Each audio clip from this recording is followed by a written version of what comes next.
Okay, good evening, everybody. It is 6 o'clock, so we will to order our first in a series of budget meetings this week.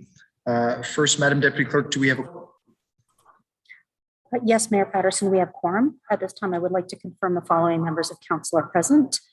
Yourself, Mayor Patterson, Councillor Boehm, Councillor Doherty, Councillor Hill, Councillor Holland, Councillor Hutchison, Councillor Kiley, Councillor McLaren, Councillor Neal, and Councillor Osterhoff. And we have the following City of Kingston staff present tonight: Lanny Hurdle, Chief Administrative Officer, John Bolignone, City Clerk, Lana Folds, Director of Financial Services, Peter Hugenboss, Commissioner of Business, Environment and Projects, Lanny Hurdle, Chief Administrative Officer, myself, Janet James, Deputy City Clerk, Desiree Kennedy, Chief Financial Officer and City Treasurer. Ian Sullivan is our meeting host, and Colin Taylor is here providing technical support. Thank you.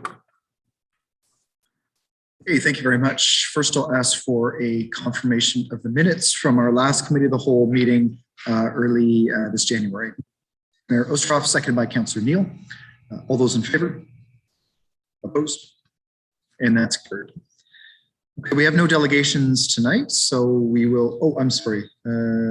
We have disclosures of pecuniary interest. Councillor Bowe.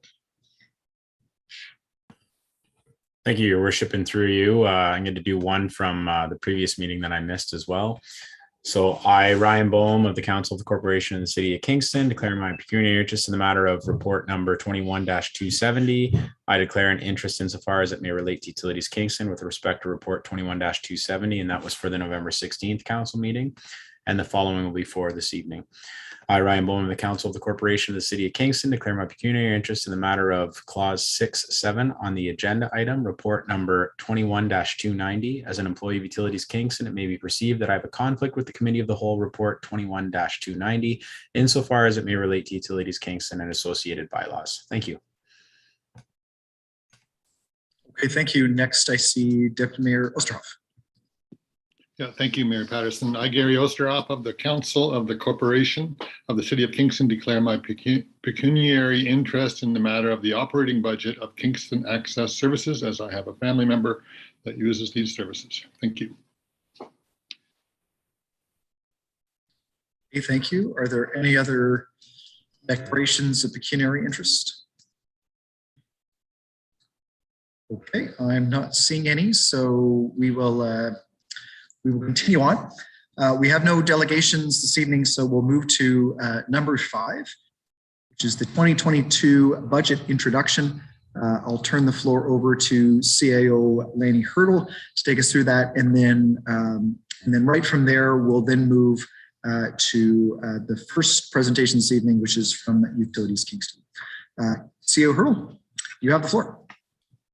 Thank you, Mr. Mayor and members of council. We're pleased to be here tonight to get started with our budget meetings. We know we have a couple of nights ahead of us, and we're excited to present the 2022 operating and capital budgets.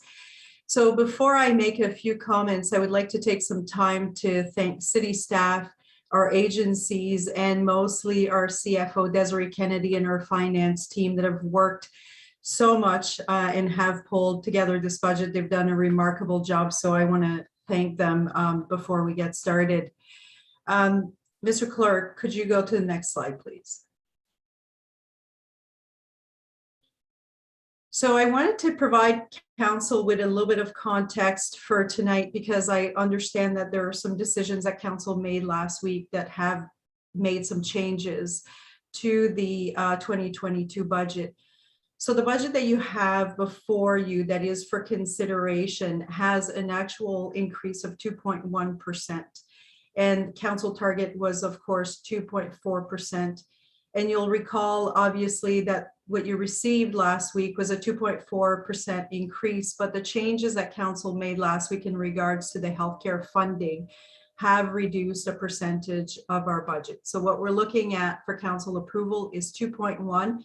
That does include 1% for capital levy, and it's about a $75 impact on the average residential property for the City of Kingston. A few things that I want to mention: it does not include the 1% that council approved for the hospital contributions. So that will be a separate levy on the tax bill. It also does not include the County of Frontenac requisition, which will be billed separately. So council will recall that that's a process that was previously approved and that we implemented last year for the first time. This budget also does not anticipate any additional or new provincial pandemic-related funding. So we are seeing our revenues go back closer to pre-pandemic levels, but our expenses are going up as well. So I did want to point that out for council. Next slide, please. So I'm not going to get into all the details of these particular strategic priorities because the departments will actually cover a lot of that. But I do want to point out for council that even though the budget increase is 2.1, which is lower than the target, and it does provide for a 1% capital levy, we have been able to incorporate a number of additional or new services in the budget to align with council priorities. So on this slide, you see some examples of that. And a few examples that I'm going to mention: transit expansion in the West End. That was part of the long-term plan. Some increased investment in rent supplements for affordable housing, a opening of a new community center in Kingston East. So all of those are incorporated and they've been captured in the 2.1%. I do want to highlight that part of the reason why we've been able to accommodate these service increase and still keep the tax rate fairly low is because of the growth that we've seen in our community. So we've had tremendous growth over the last 2 years, and we're anticipating that this growth is going to continue in 2022. So that's been really helpful to minimize the impact on property tax increase. So tonight we are focusing on the agencies. The agency transfer is equivalent to about 25% of the overall budget. And in dollars, that's about 68 million that you'll hear about tonight. Next slide, please. So these are the agencies that are going to be presenting tonight to council and their respective budget requests.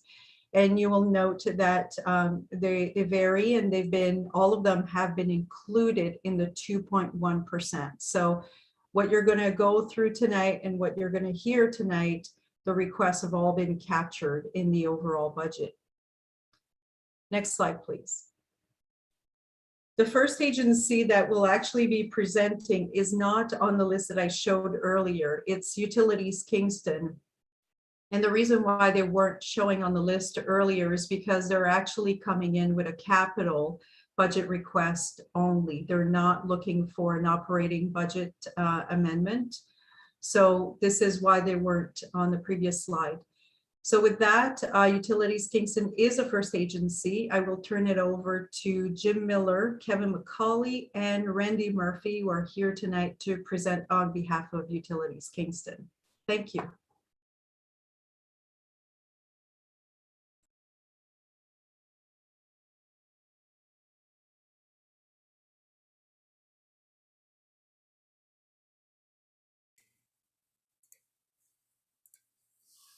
Okay, thank you. Mr. Keach would normally give this presentation for us this evening. He is unfortunately committed to another work event this evening and sends his regrets for being able to attend. Mr. Miller, Mr. Murphy, and myself will do our best to fill in for him. I'm going to start us off tonight and speak to the capital budget amendment for the appliance rental business. Utilities Kingston operates a hot water tank rental business and has been working with an approved 4-year capital budget for that business. We are just about complete year 3 of that plan. Over the course of those 3 years, we've exceeded our target for new tank installs. This points to a healthy market for hot water tank rentals in Kingston and the surrounding area. The amendment we are requesting tonight will allow us to continue to grow the business in 2022 and keep up with demand. And I believe if we could advance to the next slide. That's what I just talked to. So that is what we're looking for, a capital budget amendment, and it is for increasing demand and allowing us to keep up with that. Next slide, please. I will now turn it over to Mr. Miller to speak to the natural gas utility amendment.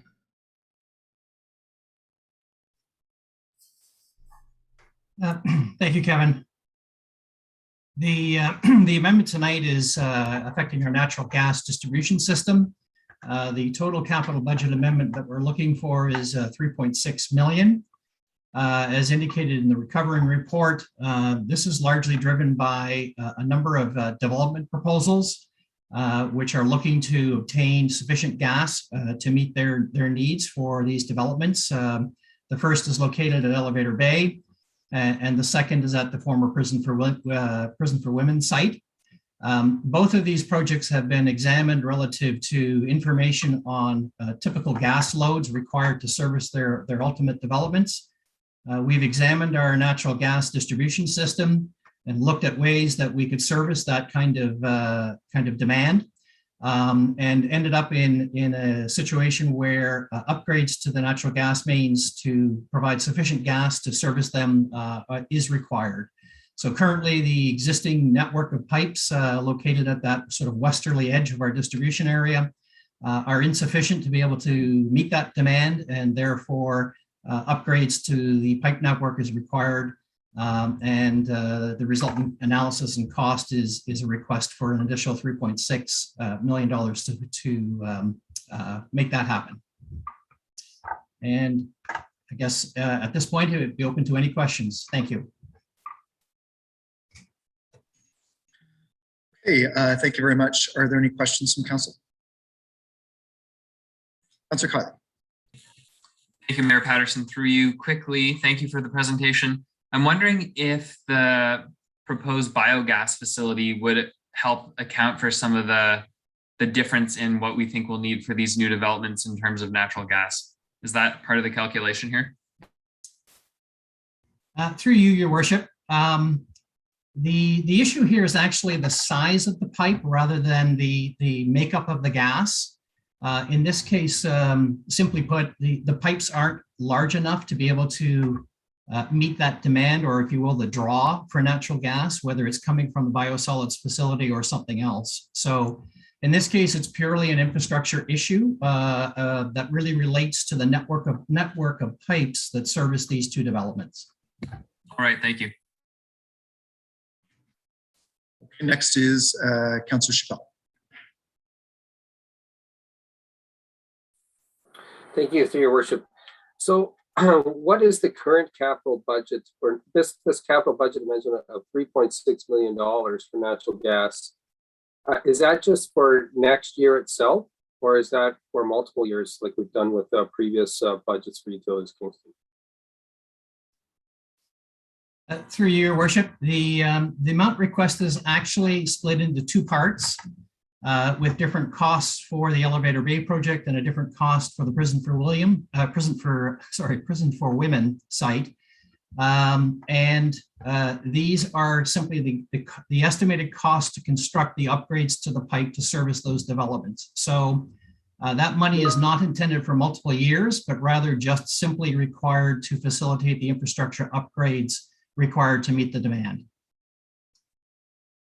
And further to that, as a supplemental, what is the current capital expenditure slated for next year for gas?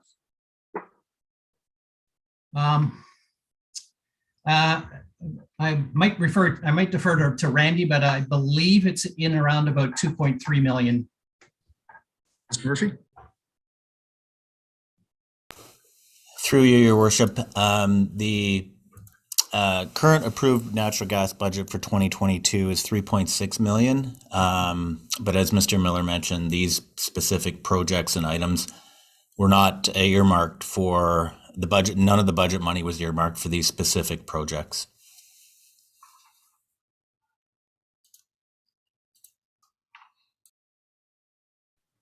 Okay. So we're basically doubling the budget, capital budget for next year. Thank you. Next is Councillor Neal.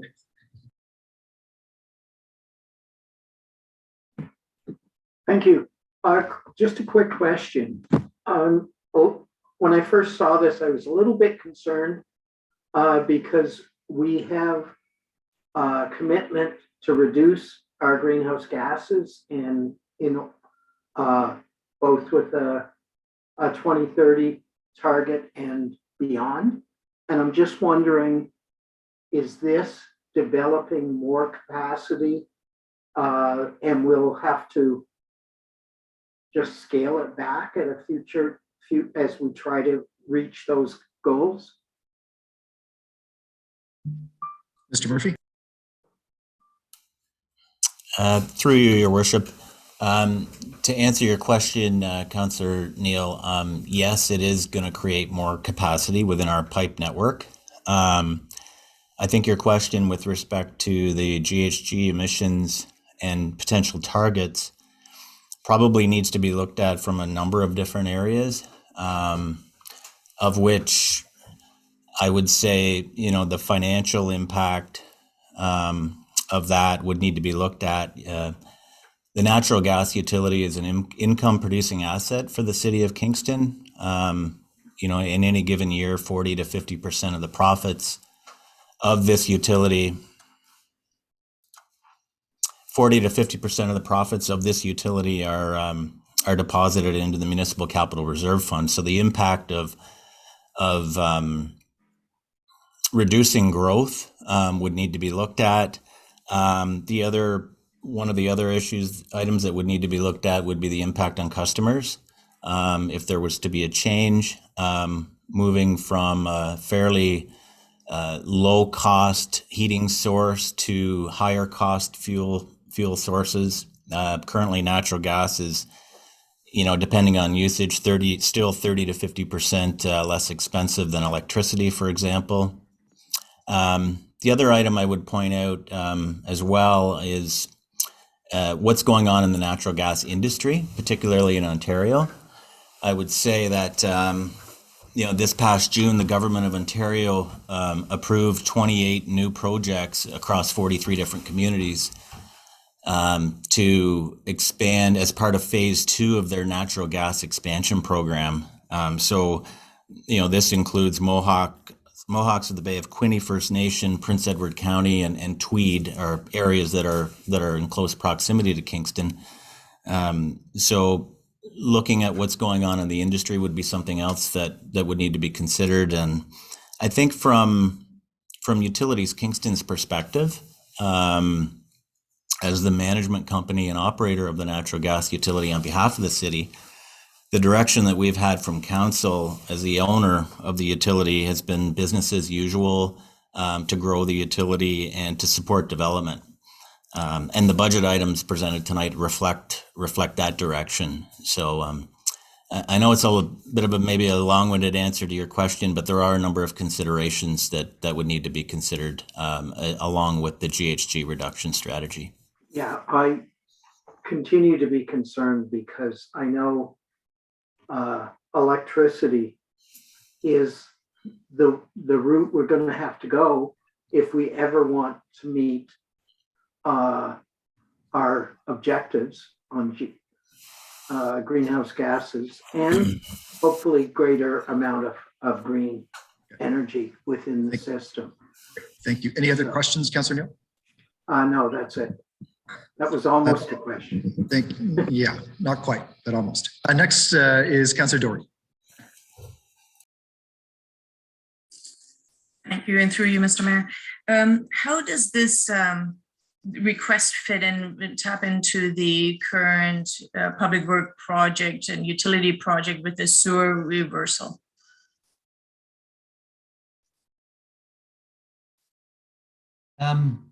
Through you, Your Worship, the issue with the work going on Front Road, I think is what's being referred to, Front Road and King Street.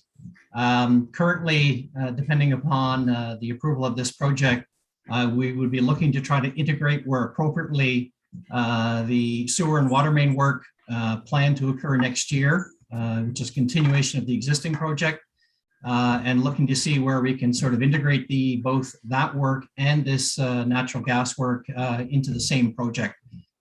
There will be some issues and logistics to work through, but we've started to give some thought to how that might happen, but really waiting to see to get this budget approval in place before we sort of more actively look at and discuss with the contractor how that would happen.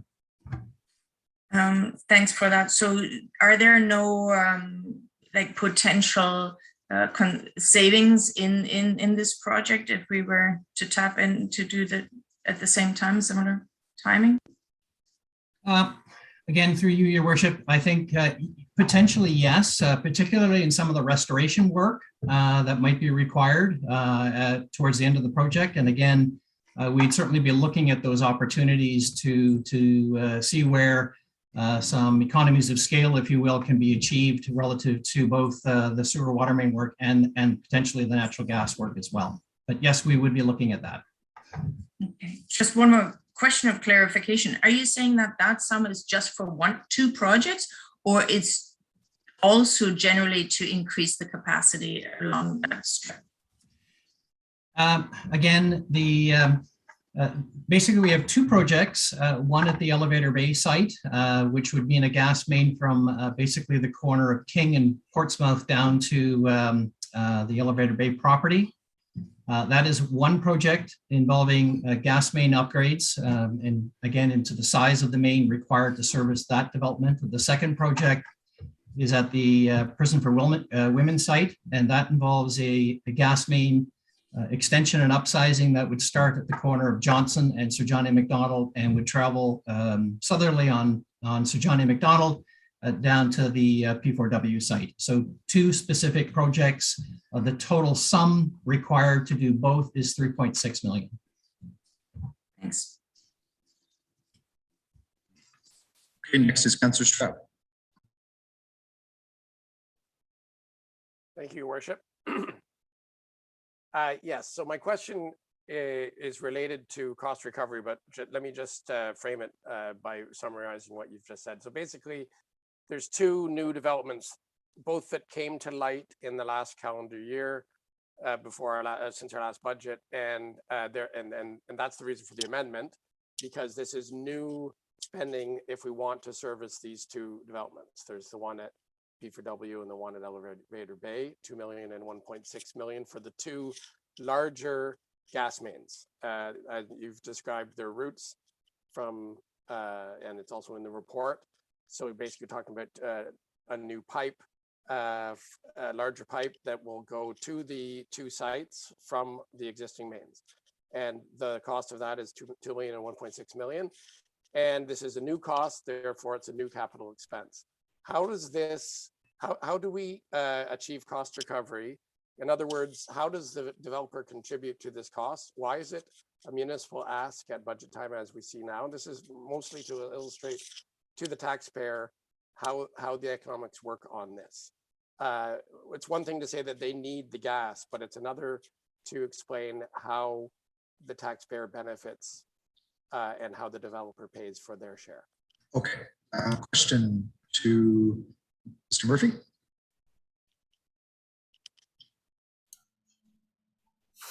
Yes, through your worship.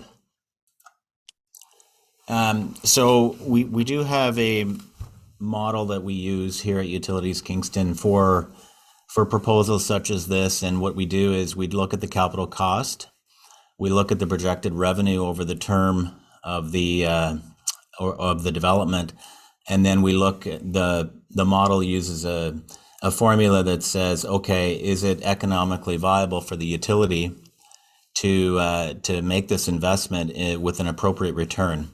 So yeah, I believe, and Mr. Miller can correct me if I'm wrong, but I believe that under these two scenarios for these developments, that the economic recovery is sufficient, and that there's no capital contribution required from customers for these developments.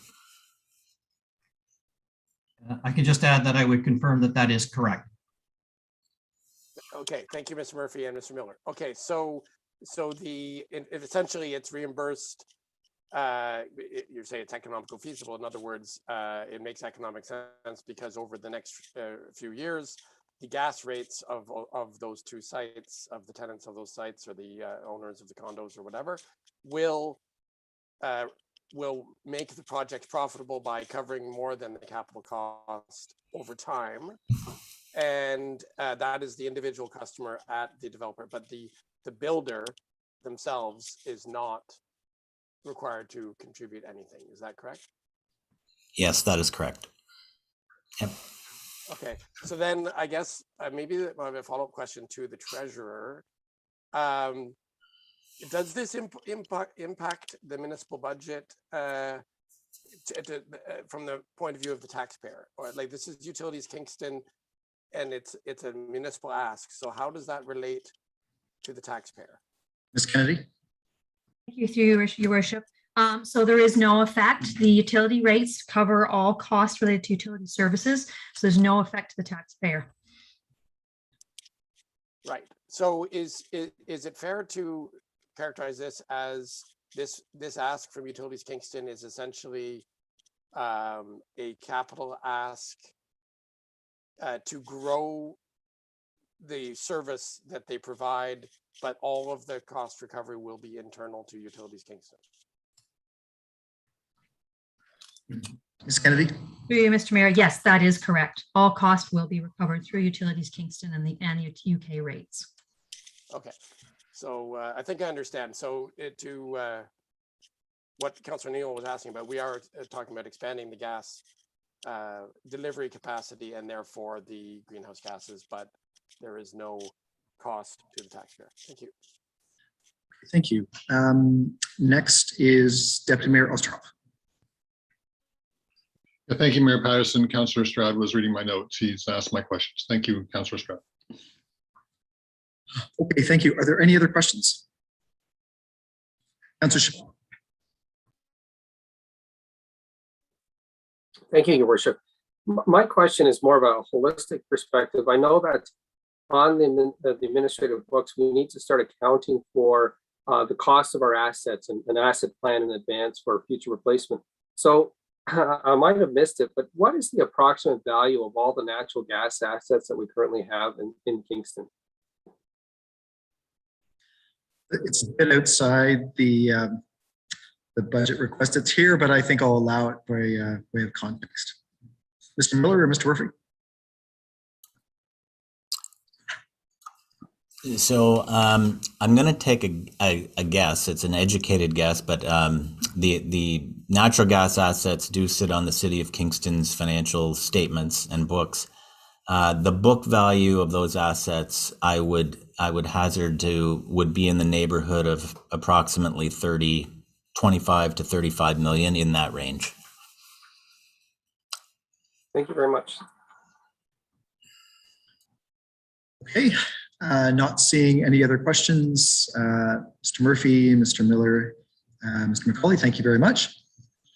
So with that, we will move to number 7 on our agenda, which is deliberations and approval of the additional capital budget for the municipal utilities. Just give me 1 second.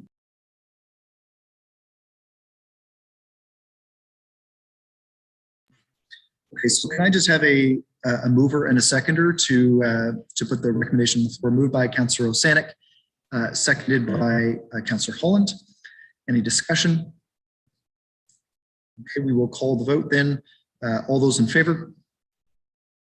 Opposed? And that's carried. Okay, so with that, to number 8, which is the presentations by external agencies. So first up on our list, we have the Kingston Economic Corporation, and we will invite Ms. Donna Gillespie, Chief Executive Officer, Jillian Waters, Board Chair, and Ann Vivian Scott, Board Treasurer. Welcome, and you have the floor. Good evening. Thank you, Mayor Patterson and Council. I would like to introduce our Board Chair, Jillian Waters, who is here with me this evening, along with our Acting Treasurer, Ann Vivian Scott. Next slide, please. I'll turn to Jillian to introduce this year's proposed 2022 operating budget.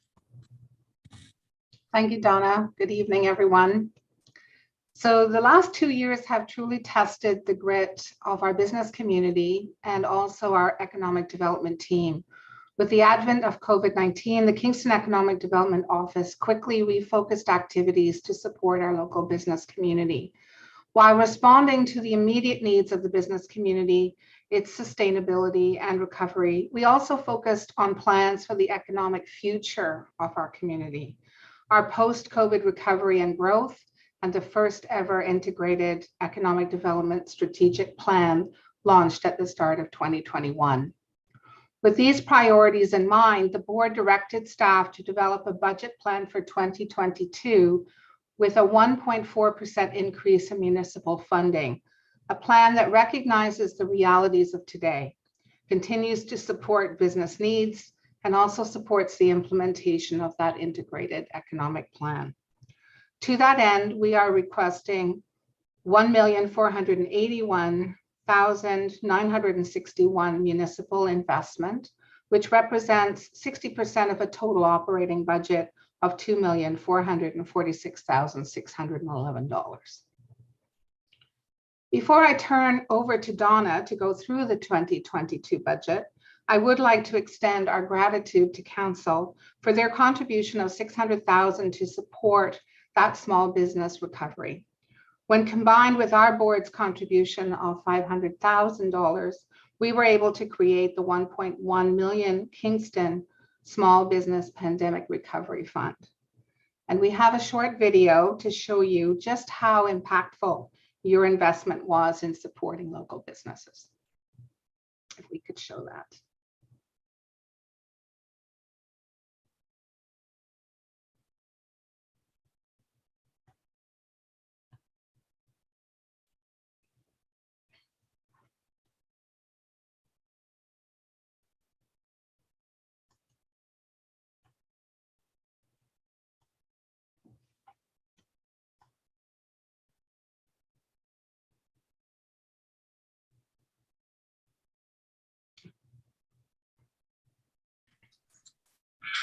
Folks are just working on putting it up.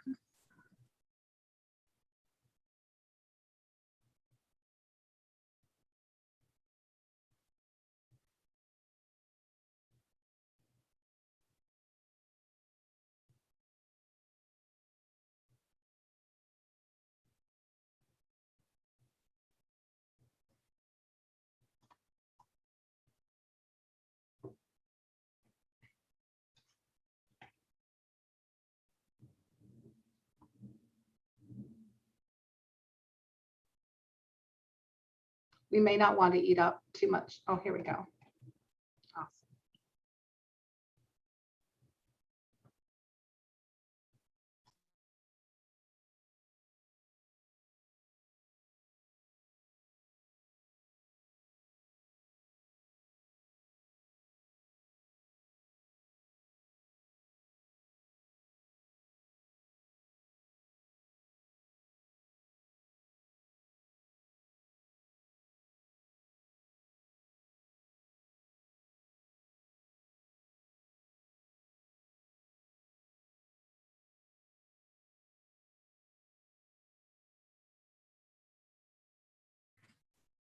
Awesome. I am the co-owner of United Strength and Wellness. Hi, I'm Janet Persacco. I currently launched Pizza in a Box. Hi, my name is Ava Motley and I'm the owner of Shemede Spa. My name is Zach and I am the co-founder of Misbah Restaurant. My name is Heather Ford and I'm the owner and innkeeper here at the Green Acres Inn. Kingston Pandemic Recovery Fund was huge for us in the summer. Like, not only did it allow us to bring on extra staff, but it allowed us to extend our patio and have the resources to fill that patio with everything that we needed to draw in and have all the customers here in a safe and comfortable space, and really helped our business to succeed over these. Kingston Economic Corporation Development had an opportunity for businesses to bid on a Kingston Pandemic Recovery Fund, and we were really successful and able to partake and to get that fund. KEDCO's a great example of where our partnership has been exceeding my expectations. The team has been reaching out not only with information, but with support, with guidance. They've been a great balance in terms of providing us with the right information at the right time, making sure that we are clarified. They started by funding the summer company program, which I started at St. Lawrence College. So they were there right from the beginning and kind of fostered the seeds for what United became later, which was fantastic. And past that, they've helped through this new grant program, which has been fantastic in just helping us set up these new logistical systems in which we can help online clients. which has been a big help through COVID because we've had to deal with obviously these new challenges and adapt to these new situations. So the money helped us to not only develop the online store, but with marketing, helped us with Facebook advertising, Google advertising, so that we can get the word out there and support us in the products and the message we were trying to do. And what it also did is allowed us to look later on when we were able to open, what can we do? And so we thought we would make an outdoor patio, so it will allow us to bring all of our staff back full time, but also to allow us to give people the opportunity to choose between whether they wanted to have services done indoor or outdoor, because we didn't really know what was happening. We were lucky to receive 2 grants from Kingston Economic Development. In 2021, we received the Kingston Pandemic Recovery Funds, which enabled us to expand our operation from indoor to outdoor as a temporary patio. We also used the fund to purchase a espresso machine, a sake warmer, and expand our business hours a little bit, and to enhance our overall business operation. And we were extremely grateful. We're really grateful that we were able to get that support, and that we lived in Kingston, and that the Kingston Economic Corporation was able to give us the supports that we needed when we needed it. The pandemic's been tough for all of us in the food industry. KEDCO came up, and there was the startup grant, so it was really great that I could go through it with someone else. I couldn't have asked for someone better to be on my side and to coach me through this and get me to keep going and such. During the pandemic, I think they've gone out of their way. I feel that they've gone out of their way to help look out for us. And that's the kind of partner that any business would want. I was pleased this spring to receive from Kingston Economic Development the Kingston Pandemic Recovery Fund. And those funds allowed us to enhance and beautify the grounds as well as our swimming pool, which is a big asset for us in the summer. So I'm pleased and proud to thank you very much for choosing us. That's a partnership that's been forever forged, which is very, very positive for a business like mine and lots of other businesses inside and outside of the hospitality sector.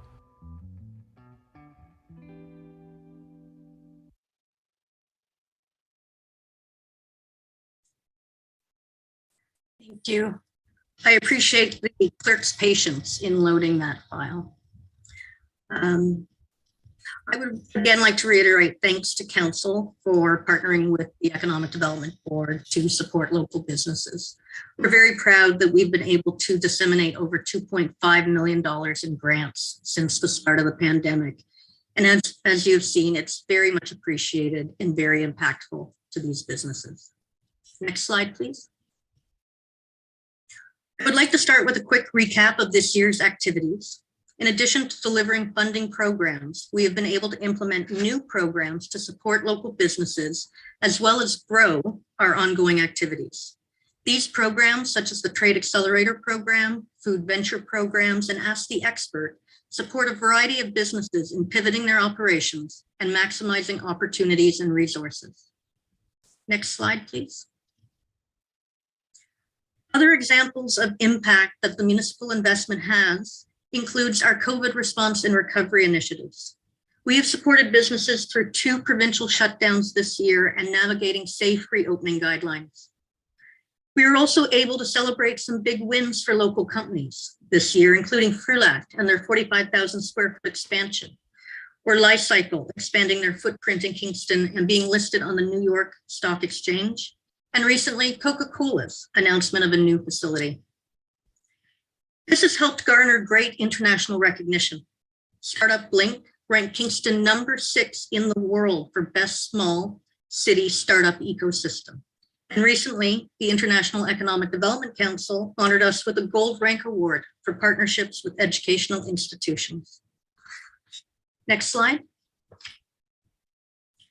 Investment to the corporation comes from 4 primary sources: municipal, provincial, federal, and private partner interest revenues.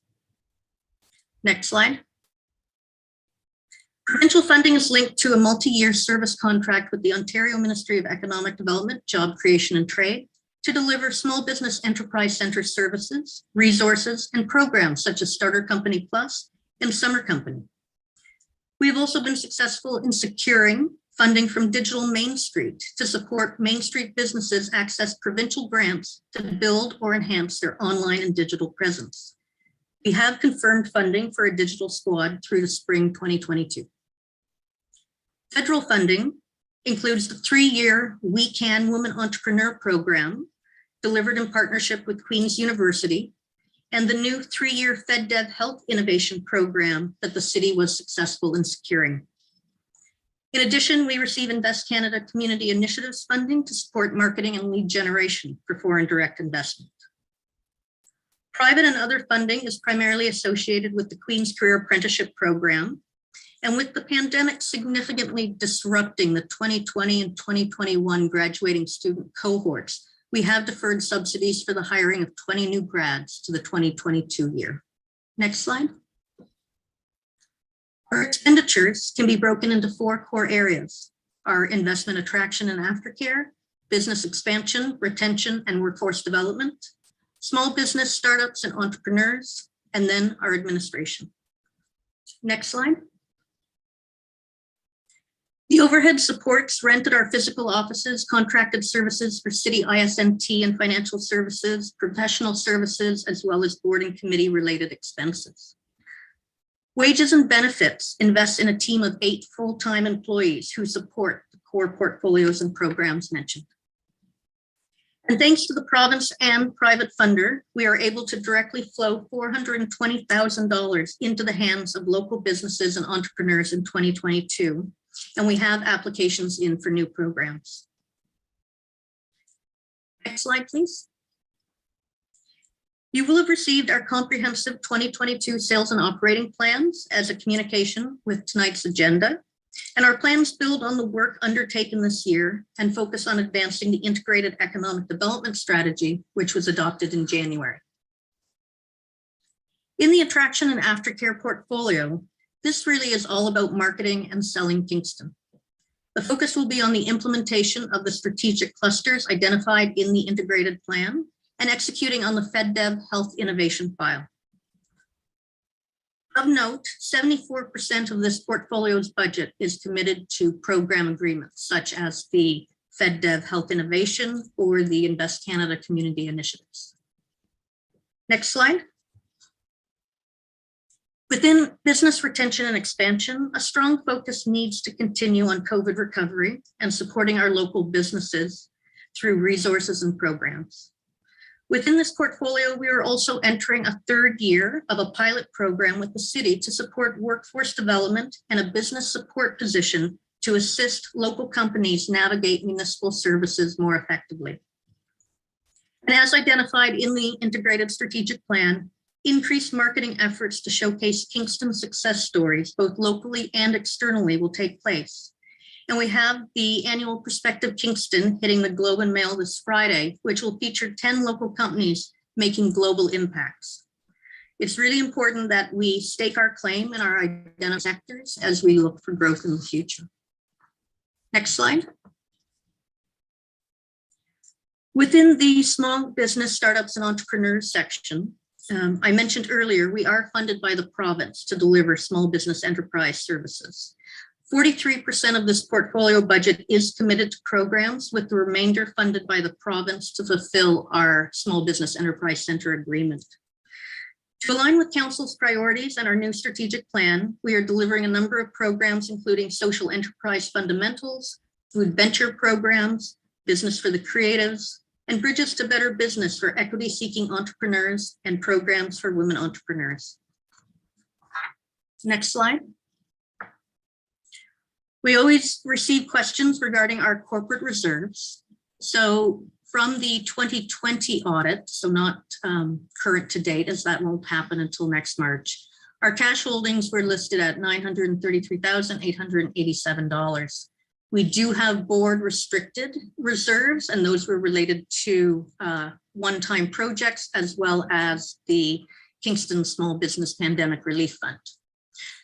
After shutdown considerations and commitments, we have an uncommitted reserve of $83,887. Next slide. And we would be happy to answer any questions or go into more detail on the portfolio plans.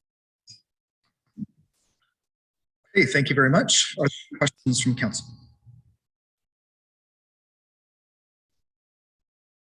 Councillor Hutchison.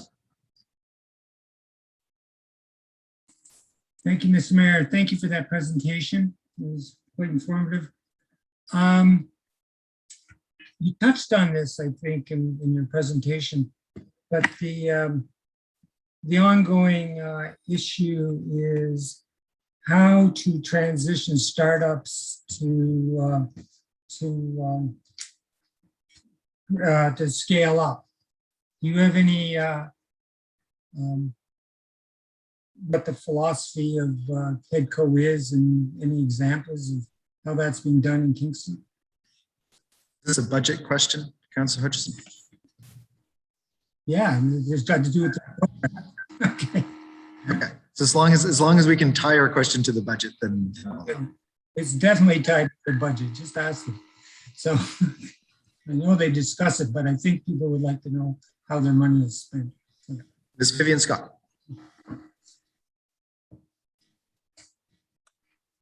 I can address that question as I directly participated in a program that KEDCO organized this past July called the Trade Accelerator Program, which was specifically designed to help accelerate my business, which is a Queen startup from, gosh, over a dozen years ago, and to help us grow our business in exports. And that was a program that was directly delivered by KEDCO. So I hope that is helpful to provide a direct, concrete example of a program that they provided. Thank you. Ms. Gillespie?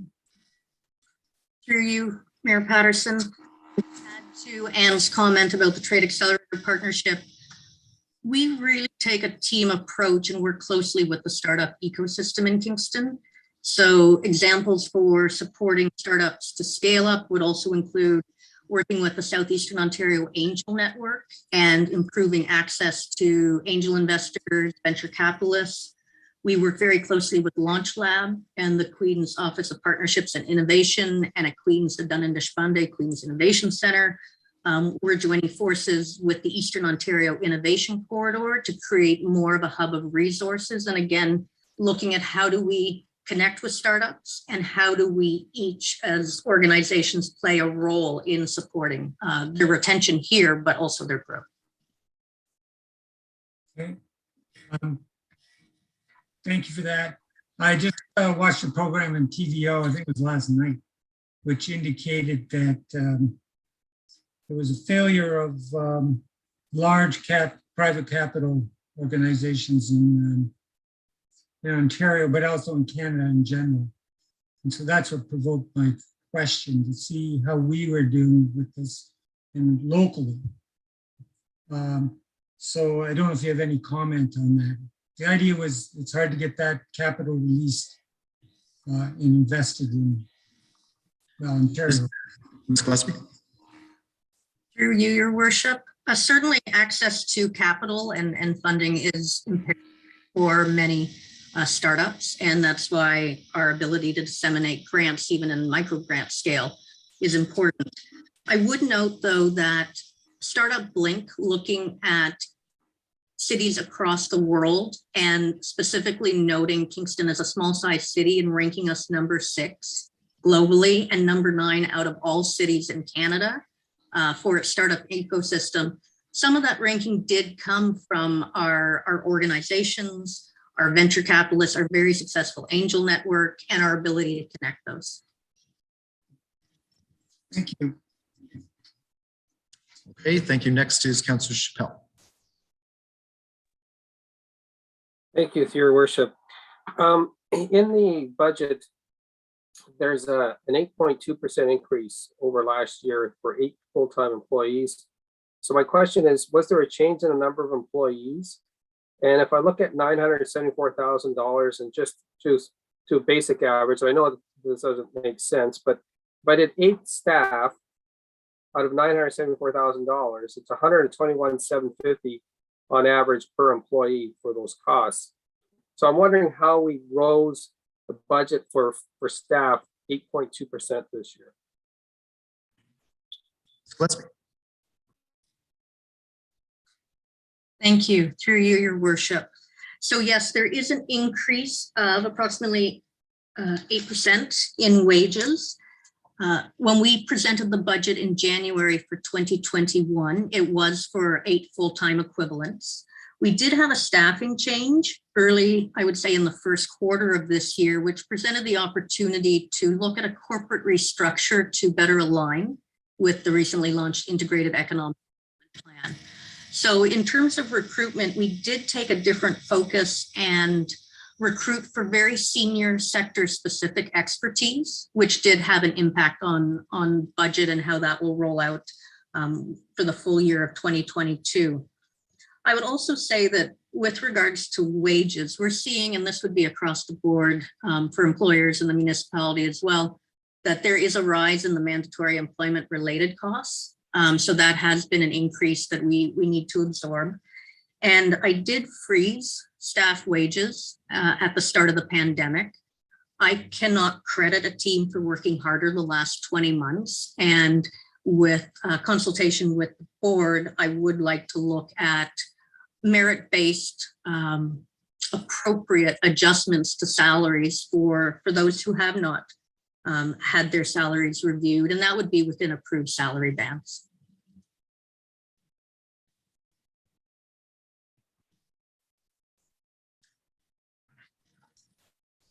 I'll leave it at that for now. Thank you. Okay. Are there any other questions? Okay.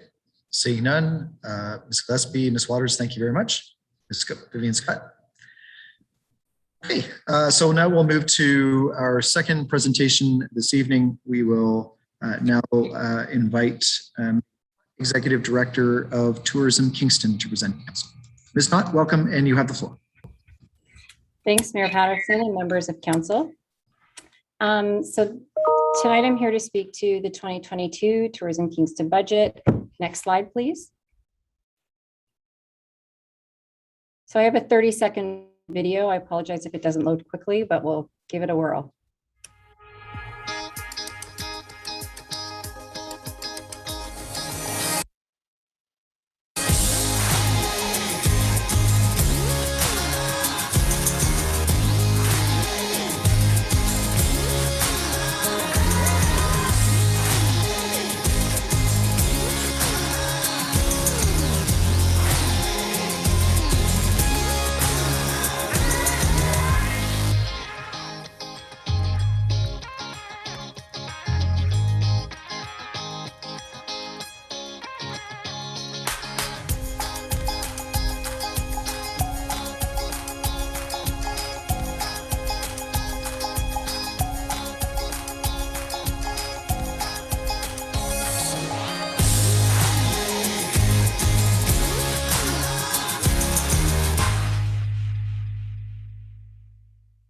Thank you. Next slide, please. So I was going to start tonight's presentation off by just speaking about the economic impact of tourism. And when I was here last year, obviously in presenting the middle column, you can see the devastating effects of COVID-19 on the tourism sector. We're feeling a bit more hopeful year to date in 2021. Of course, looking at visitor spend, visitors into our city, number of room nights, and accommodation revenue are just some of the pieces that we look at when balancing or studying economic impact of tourism in the city. So you can see that each one of those columns has shown an increase. Of course, that's up to Q3 of 2021. So we still have Q4 numbers to report on, but we are optimistic that through this pandemic, we are seeing sort of an upswing in terms of tourism and its economic impact in the city. Next slide, please. So review of marketing, of course, Tourism Kingston works in several pillars within the tourism sector, marketing being a large component. So just reviewing 2021 year to date and some of the key highlights that we wanted to share with council. So first, Kingston Licious campaign. That was a campaign directly created to support small business as it relates to the food and beverage industry, which suffered significantly and still is because of the pandemic. Farm to Table. So this is actually an award-winning through the TIO Summit that we just came back from, an award-winning campaign in partnership with Frontenac County. So it's producer-led, brought to Kingston in terms of table offerings of locally crafted culinary. The Kingston Wedding campaign, that was a long lead campaign, key to, obviously look at the conference and hotel industry and trying to gain bookings into ahead of 2022, 23 and beyond. The summer staycation campaign, so when localized travel was allowed, we turned the channels on quite quickly and were quite successful in terms of the feedback we got from attractions and accommodations this year in terms of how busy they were into July, upwards of actually year to date today. Kingston Penitentiary, can't stress enough how important this actual attraction is to our community as it relates to film and as it relates to tours, and want to definitely emphasize that we continue to work on access to Kingston Penitentiary because it is so key to our tourism health. The fall campaign, which is already in market and continues to be successful, supporting recovery in our community, and then proactively looking at earned media and influencer. Next slide, please. These are just a few of the marketing metrics that we see as a result of the hard work of the marketing team at TK. You can look at website page views. Referrals are, really important. So those are direct referrals that land business to our partners. Social earned and impressions also very high. Next slide. Film. So film, obviously in Q1 into Q2 of 2021 wasn't, as active as we had hoped because of the pandemic, but certainly into Q3 and obviously Q4 where we sit now, very busy. Lots of members of council have heard updates as it relates to film this year in our quarterly reports, but just generally speaking, over $3 million in direct economic spend just in the community alone. And that's really within the last 4 months, to be honest. Year-over-year increases since the film office was brought in online into Tourism Kingston. Saw a bit of a dip in small local productions. Obviously, COVID impacted that extensively. And then major productions, I won't read the list, but there's a lengthy list of productions that came and stayed and spent and produced lots of great films that are now obviously out in our community and for viewing. Next slide, please. And productions locally are very important, meaning everything happens in Kingston. So that's really where the economic spend happens, quite frankly, because of all of the production needs that are hired locally to support these types of films.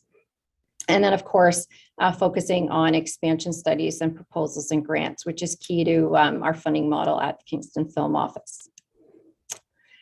Next slide, please. Also in tourism, not only do we look at marketing, not only do we look at film, but we look at visitor service and sales. So visitor services opened back up in June of 2021 to a renovated look and feel. The leisure department worked tirelessly for an elevation of Indigenous programming, especially those markets in Springer Market Square, as well as working with LGBT+ accreditation across the city and installing bike necessities to become more bike friendly. Sport successfully saw a rise of events coming back online and coming back safely in our community, which was really nice to see, such as Cork, Hockey Canada that just happened this past Sunday, fishing tournaments, rugby tournaments, football, volleyball. The list goes on, which is really, beneficial to obviously our hotel community as well as our local sport organizations. Business events, so completed a conference feasibility study to see what capacity we could hold within the city, because we don't have, a standalone conference center as such that is big enough to hold conferences that hold, 1,000+ delegates. Also supported a hotel study in tandem with that conference center study. Travel trade, looking at the return of air service, ideally in 2022, but working on that file in 2021, as well as working on things like Deepwater Dock, a temporary service there, and some tours that bridge communities like Prince Edward County to Kingston. Next slide, please. 2022 marketing plan. So you would have all received in your package tonight our 2022 annual business plan. These are just some of the key highlights as it relates to what the marketing department is looking at doing in 2022. Not unlike 2021, just more emphasis on the things and do as more things come back online. Again, farm to table type culinary experiences, wedding campaigns will be a staple, where old meets new. So our brand anthem video and highlighting all of those pieces that launched not that long ago. Again, being proactive about our earned and received media, and focusing on French language website and refreshing those content pieces. Next slide, please. 2022 office film, we are adding 2 staff to the film office because it's growing exponentially at a pace that's really beneficial to see, but needs support in terms of staffing. Looking at new funding streams, looking at end-to-end productions, again supporting regional growth and regional grant growth as well. Next slide, please. Again, in the sales and service, so visitor service continues to do what they do best, which is welcome visitors. I think year to date in 2021, we've seen 12,000 visitors, which is great considering we only opened and reopened in July. Leisure continuing of Indigenous tourism initiatives, which has been really positive within our community, well received. Sport, looking at hockey, basketball, volleyball, all of these coming back online, and we're thankful for that. Business events, so looking at conferences picking back up, and travel trade, ideally looking at a return to air service. Next slide. And I just wanted to point out 2 key pieces. Sport is such an important part of our community. Our local sport organizations are really needing our support right now as it relates to infrastructure support or other amenities that we can provide to them so that they can host local, national, or international events. So I wanted to highlight 2 things for council this evening. One is that alongside the recreation and leisure services capital budget, Tourism Kingston is in full support and will work alongside that group in terms of the infrastructure needs that need to happen at Cricket Field specifically. Of course, we landed the 2024. It actually was supposed to happen during COVID, but has been pushed back. So we'll land in 2024, the Little League Baseball National Championships. And so we'll need those infrastructure pieces to happen in order to host that event. As well, want to thank council and continue to support changes as it relates to bylaws like, and this is one example, a non-ice tournament daily rate. These small changes in the bylaw, the fees and charges bylaw, make it a significant impact to the ability to host week-long tournaments, for example, and make it a lot more affordable and feasible for local sport organizations to do these types of bids. And so I just wanted to say thank you and ensure that, as these budget deliberations happen over the next couple of days, that Tourism Kingston is certainly in support of some of the other city departments that are working hard to be able to support things like sport tourism. Next slide, please. And the 2022 budget. So as outlined in our budget submission, so we're looking at a municipal funding support of basically $1.4 million. Outlined there, it equals an equal contribution of CAP, of course, through the MAT support system, and total expenditures outlined in front of you. Next slide. And just touching on our reserves as we always do, just to sort of present 2020, of course, 2021 hasn't yet ended, but showing council that our total reserves are about $400,000 year to date. And now I'll take any questions. Okay, thank you very much. Are there any questions from council? Councilor Bowman. Thank you, Your Worship, and through you, maybe I missed it, but it seems your reserves are growing. Is there kind of a number you're striking towards there to sort of have in reserve? I just found it a little bit strange that it was growing during the pandemic, but there's obviously an explanation for that.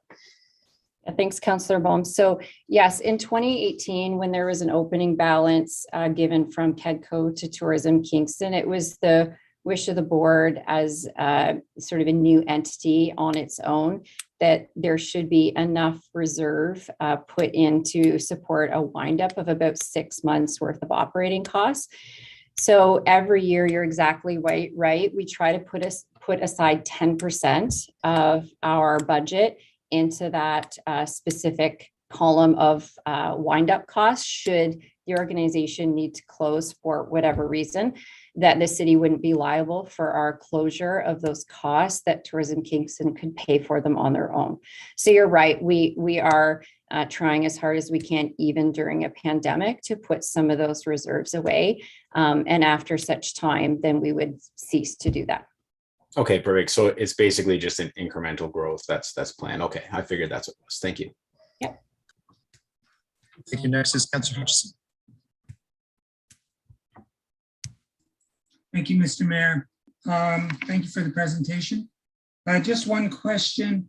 Under other revenue, what is other funding? Could you give us an idea of what the sources are for that?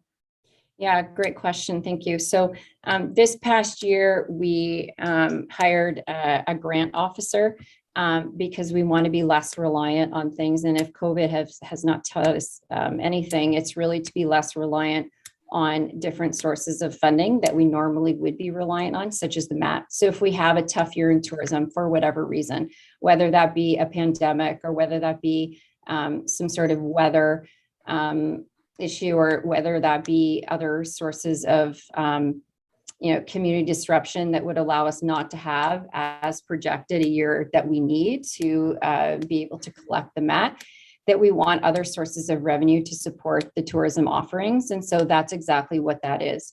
So our grant officer, just to give you an idea of her success year to date in 2021, her name is Andrea Gunn, and she was able to secure about $500,000 in grant funding year to date already for Tourism Kingston. So our ability to be able to offset cost as well as add marketing support essentially is really important to the success of Tourism Kingston. To give you a comparison of other DMOs that we compete in the markets that we compete in, for example, Ottawa Tourism or Toronto Tourism, Montreal Tourism, their marketing budgets are about $40 million. Ours is 1.7. So any kind of other funding opportunities, i.e. grants that we can secure to be able to add value to what we do is pretty important for us. Thank you. Thank you. That's good thinking. But where do those grants come from? Like senior governments? Or? Yep, all levels. So federal, provincial, or essentially in the film world, it would be different. It would be, sometimes private entities. And that's exactly why we worked really hard this year to be able to classify the Kingston Film Office as its own sort of not-for-profit entity, because now we can actually classify and qualify for grants like Ontario Create Grants, for example, where we weren't able to as a paramunicipal organization. And so ideally working with Alex and his team there to try to secure even larger amounts of grants now that we have those particulars figured out. Great, sounds good. Thank you. Welcome. Next is Councillor Doherty. Thank you, and through you, Ms. Mayor. Thanks for the presentation. At the beginning, you showed a slide with the numbers of visitors. Did those numbers include like the production teams? Is that part of that figure? No, no, no, it wouldn't. So visitors is a true reflection of people here for a specific reason that wouldn't be for work. So it would be for a meeting or a conference, or it would be for a leisure visit, or it would be for some type of sporting event. It wouldn't be for people coming to work in the film industry, which we had lots of, luckily, in 2021. Sometimes we had larger productions, those folks staying 30 plus days. Excellent. Thanks. Okay, next is Councillor Rossini.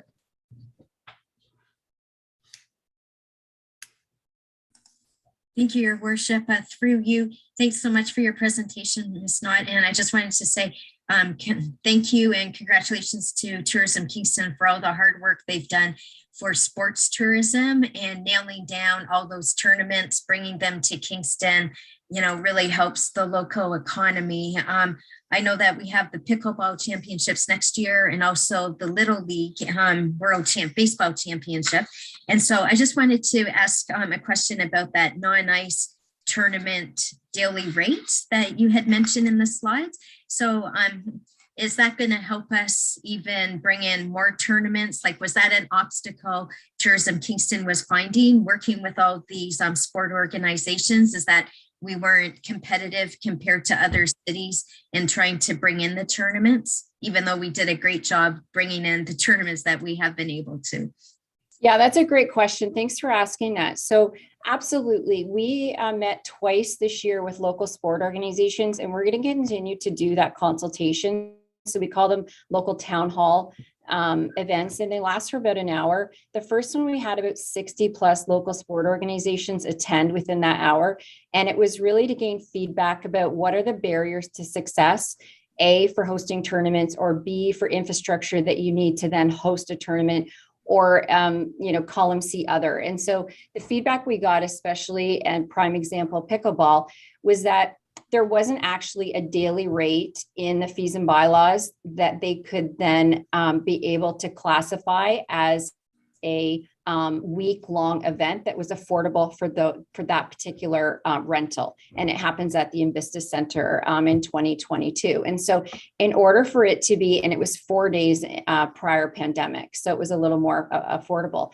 And so the affordability of having a 7-day long tournament indoors on 4 pickleball pads, if you will, there was just no kind of fit for the pricing model of what the pickleball community needed. So I have to give kudos to Commissioner Hugenboss and his team over in the Rec and Leisure Services, because they actually came to council and presented a fee that would make a lot of sense. So it was just that there was no fee that made sense for that club. So that's why we try to work pretty hard and pretty closely with local sport orgs to understand what the gaps are, and then bring them forward to city staff that then can bring them forward to council, and then shore up any kind of issues that may arise because of the fees. And then then pickleball was successful in being able to submit that bid because of the work that the city staff did. That's great. Thanks very much for doing that work on the gap. Thank you. Okay, thank you. Next is Deputy Mayor Ostroff.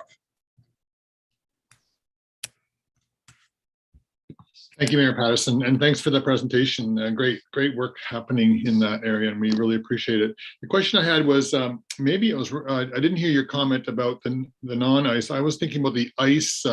Were you also looking for support in the ice time, long-term ice time rentals? Is that a struggle for tourism? Because I have heard from that through emails, and I think we directed them to you. And have you been more successful, and can we help with that at all as a barrier to success, or to eliminating that barrier for larger hockey tournaments and the cost of our ice time compared to other municipalities? Yes, thanks for the question, Councillor Ostroff, and welcome to the Tourism Kingston Board in 2022. Yeah, I think ice time is a hot topic always.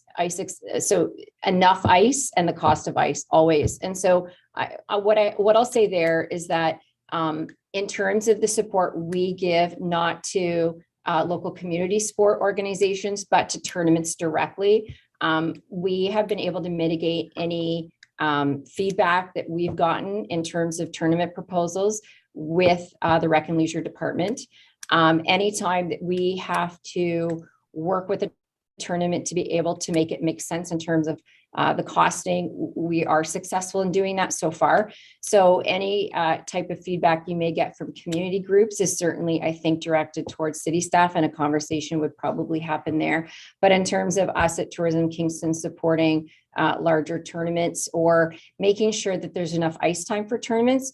We've been working well with city staff to make that happen. And I'll give you a prime example is the Ontario Minor Hockey Association's changing up the way that they do things.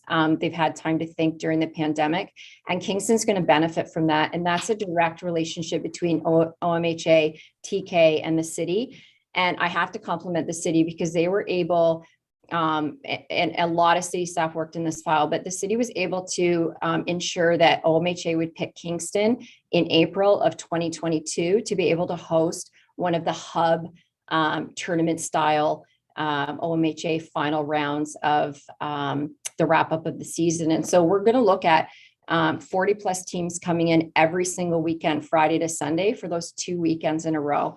And ultimately, because the ice was at the rate OMHA needed, and the ice availability was such that even community partners outside of the city of Kingston were willing to work with us to allow us to use their ice to accommodate all of these teams. So that's a great success story. Yeah, that really is. That's an example of success of partnership and working together. I'm thrilled to hear that. Thank you very much.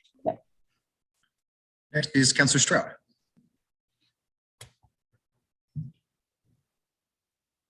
Thanks, Your Worship. And thank you for your excellent presentation. My ears perked up when you were talking about cricket field and the Little League World Championships. Could you talking about infrastructure improvements? Could you go into a little bit more detail? This is the first I've heard of it.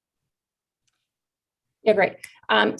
Thanks, Councillor Stroud, for the question. So I believe later this week you'll hear from Commissioner Hugenboss about capital upgrades to certain pieces as it relates to rec and leisure.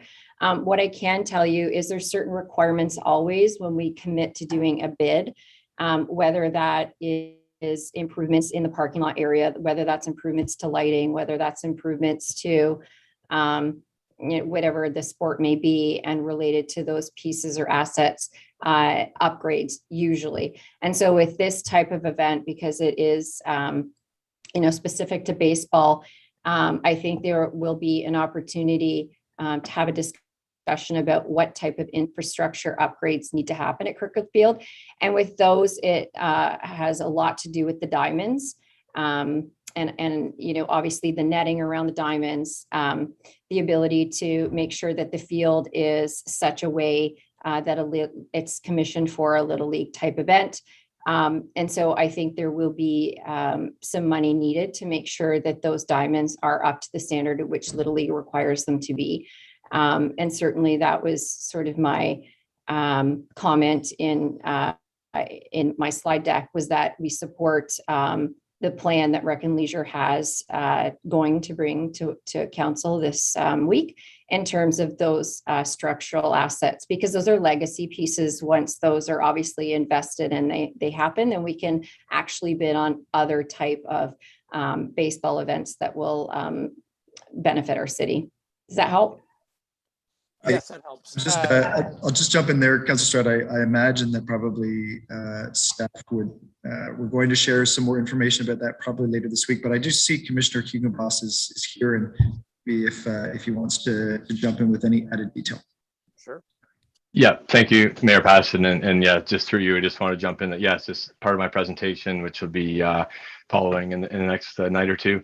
But it is about right sizing a diamond that's basically an adult diamond that is being used right now by kids, and is the preferred location for the Little League World Series. So there needs to be changes to that to increase the safety and playability of the diamond. But we can provide more information during our presentation, Councillor Stroud, and speak to it then. It will be subject to a public engagement process and all those types of things, just in the budget for 2022. The championships aren't until 2024. I don't know if that has been clarified. So no, that's great. The public engagement piece was my next question, so you've answered that, and you're going to be talking more to it in the next couple of days, I guess. That's great. Okay, so Cricket Field is for baseball, and of course the cricket that we have in Kingston happens at Memorial Center. As everyone knows, it's a little confusing, but I'm looking forward to hearing more. Thank you. Okay, thank you. Are there any other questions for for the Tourism Kingston budget proposal? Okay, seeing none. Oh, I'm sorry, Councillor Chappelle. Yeah, go ahead. Yes, there, Chair. Thank you for the dynamic and impressive presentation. As always, it's great to see how Kingston's being placed on the map from a tourism perspective. My question was just one little sort of catch-all was the temporary deepwater port dock. I'm not exactly sure where that is, and if you just describe that and what's the plan for it next year. Are we utilizing it for tourism? Just some clarification. Great. Thank you. Yeah, great question, Councillor Chappelle. So the Deepwater Dock is a temporary offer from the Dornicamp family. So it's over behind the Beach Grove complex. And it's essentially a dock that boats up to a 21-foot draft can pull up to and essentially allow for disembarking and then some transportation off into the community to do and see the great things Kingston offers. And so some currently some Great Lakes cruising boats that we have been talking to don't have the affordability, nor do we have the ability to tender those folks safely off those types of boats. So if a large boat comes in and they don't have their own tendering service, it's really hard to be able to get people safely in Lake Ontario off a certain boat and bring them into shore. So this is a new partnership that we're going to work on in 2022 with the Dornicamp family, essentially to be able, it's an approved Transport Canada location now. So everything should be seemingly smooth in terms of being able to offer more stops to more operators because we actually have a place where they can disembark safely. So looking forward to reporting back. We'll report back in probably Q2 of 2022 to council how that's going, because essentially we didn't, based on all the ministry things that we needed to have happen, didn't have it up and running, nor could actually boats, because of the transport COVID issues, move around the community. So in 2022, we'll have some stats to share with you. Okay. Seeing no other questions, Ms. Knott, thank you very much.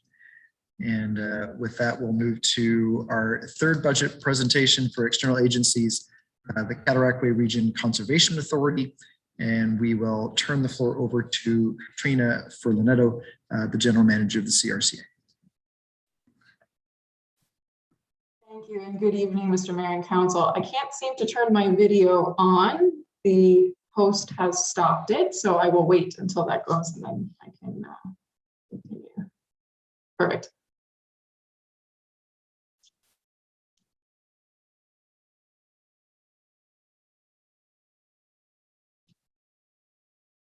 Okay, and just to confirm through you, am I sharing my presentation?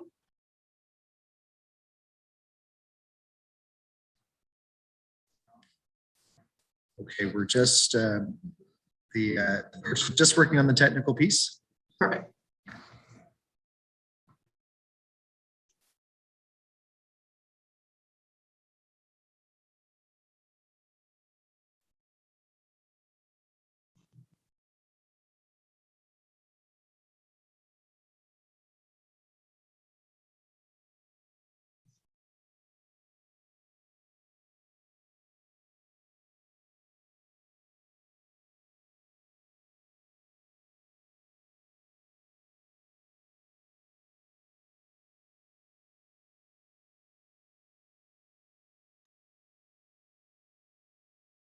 Excellent. Thank you very much. So again, good evening, Mr. Mayor and fellow council members. My name is Katrina Furlanetto. I'm the General Manager of Cataraqui Conservation, and I'm pleased to be presenting to you this evening our 2022 proposed operating and capital budgets. So council may recall that Cataraqui Conservation is a watershed-based organization that works on behalf of 11 municipalities across a watershed that is just over 3,800 square kilometers. As part of our budget process, we have several goals that we try to achieve. One of them includes to support our programs and services to ensure that we have quality service to our municipalities, stakeholders, and other partners. We work each year to reduce our reliance on reserve draws towards our operating budget. And we continue to implement a compensation package to ensure that we can retain and promote new staff coming to our organization. We recognize that the last 2 years has been really challenging for our municipalities and feel that we have brought forward a responsible budget to help both organizations achieve our asset management planning, as well as support our watershed communities. Next slide, please. So before jumping into some budget numbers, I wanted to take a minute to talk about the value that we provide to our watershed communities. So as a conservation authority, our goal is to protect people and property from natural hazards, as well as manage our natural resources across the landscape. To do this, we have programs such as what's listed on the screen. We work with water quantity and quality. We work with drinking water source protection programs, and we support the municipality in land use planning and other legislative responsibilities. We continue to conserve our natural features to the best of our ability across our watershed. And over the last year, 2 years, I should say, it's been incredible to see the number of people that have come out to our sites, that have used our trail systems, and who have thanked us for the opportunity to provide spaces of wellness, of education, and of different communications of the work that's being done across the watershed. So some of the key initiatives that I want to speak to include an increase in our development applications, which we are working with the City of Kingston and our municipal partners continuously throughout the year. Just as an example, between 2019 and 2020, the number of our permit applications almost doubled. So with that, we've seen an increase in enforcement and compliance and have brought in new staff to help with addressing those needs across the watershed. We have seen a tremendous increase in volume of people and a lot of newcomers to the area at our properties. So an increase on trails, which has put pressure on our assets such as parking lots and making sure that there are safe outdoor activities for these community members. And we've also been working on our tangible capital asset work, which includes water control structures and some of our facilities, which I'll get to later in the presentation. Next slide, please. So I'd like to speak a little bit to our budget development influences and some of the factors that we've included in our 2022 operating and capital budget. So I'll just take a minute to walk through each of these different points. So over the last several years, we've had much uncertainty with regard to federal and provincial funding and whether that would be secure moving forward. I'm happy to report that the province has indicated that grants that we've been receiving, specifically to drinking water source protection, as well as some of our natural hazard infrastructure work, will be continuing moving into 2022, and that has been factored in. From a federal grant perspective, there have been new opportunities to support our tree planting initiatives that are nationwide as well as across the province. And there have been infrastructure grants, which we've been able to partner with our municipalities to achieve some of the needs on the watershed. I will say the conservation authorities are not often eligible for these federal grants, but we've had a great relationship with our staff, and I want to thank the City of Kingston for the forwarding opportunities to us and talking about partnership opportunities that we can build into our budgets.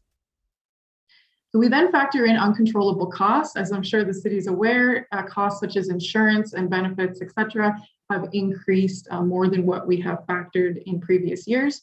We have budgeted that to the best of our ability into the 2022 budget. You may recall that we've been chatting since 2017 about the implementation of a compensation review. So making sure that all of our staff have fair and competitive and marketable salaries to ensure that we can retain and acquire the technical skills we need to meet the programs and services that we offer. We're continuing to build in that compensation review and ensuring that we can support the organization in meeting those needs.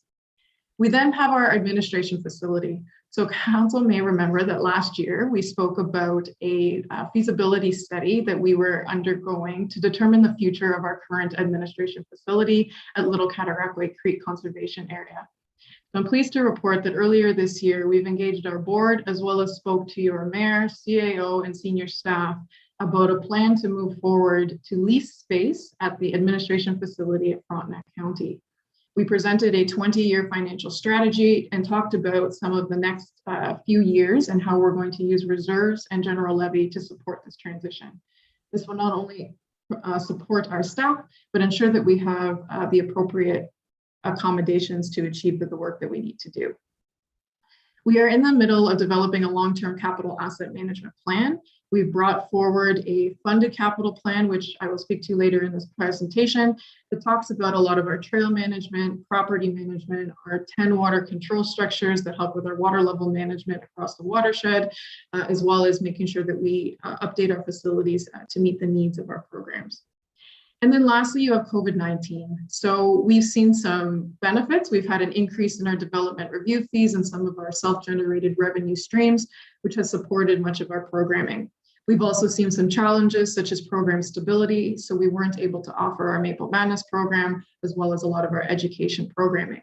But we've been able to pivot and offer virtual programs as well as adaptive learning to ensure that we can get our important messages out to multiple ages and demographics across the watershed.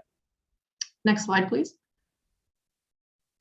So as part of the package that we circulated to all of our municipalities, Cataraqui Conservation included a new business work plan. So this is an interim annual strategy, and we've used it to support our 2022 operating and capital budgets.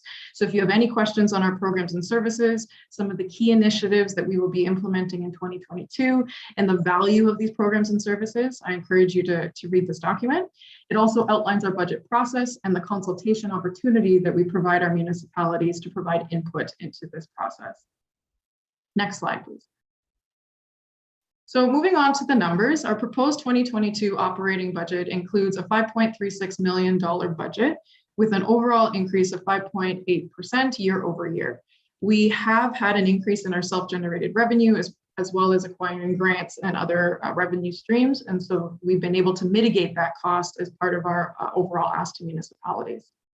As I've mentioned, we've addressed our uncontrollable expenses and reflected efficiencies wherever possible. This budget includes $259,914 in reserve transfers to support our asset management work. And we've done the best that we can to try and be responsible for the budgets put forward to achieve the needs that we need to across the watershed. We've assumed that there's minimal changes in programming and anticipated revenues moving forward. There have been consistent updates on the review of the Conservation Authorities Act, which are not included in the 2022 budget, but I'll be speaking to later in this presentation on how that will be incorporated moving forward. And we have included a reserve draw to support the transition to our new administrative facility. Next slide, please. So with our operating budget, we also provide a 10-year fully funded capital forecast. So what I mean by that is within those 10 years, we have primarily reserves and grants that have been set aside to meet the needs of some of our key assets. We have unfunded capital that we're working towards developing a financial strategy for and a long-term plan so we can engage with council and staff on how best to implement those requirements. As I've mentioned, we continue to apply to any partnership opportunities and grants needed to support these initiatives. And over the course of the next 10 years, we have about 137 projects planned, which comes out to about $2.5 million worth of work. In 2022, we have 16 new capital projects, which comes out to just over $245,000. And we're pleased to say that a lot of these projects, such as signage and some of our property work, is going to be completed over the course of 2021 and moving into. Next slide, please. So if we take a look at our general levy equivalent within our budget, there is a 4.8% increase compared to 2021. If we take that and we split it into the different areas of what the general levy supports, what comes out is what you see on your screen.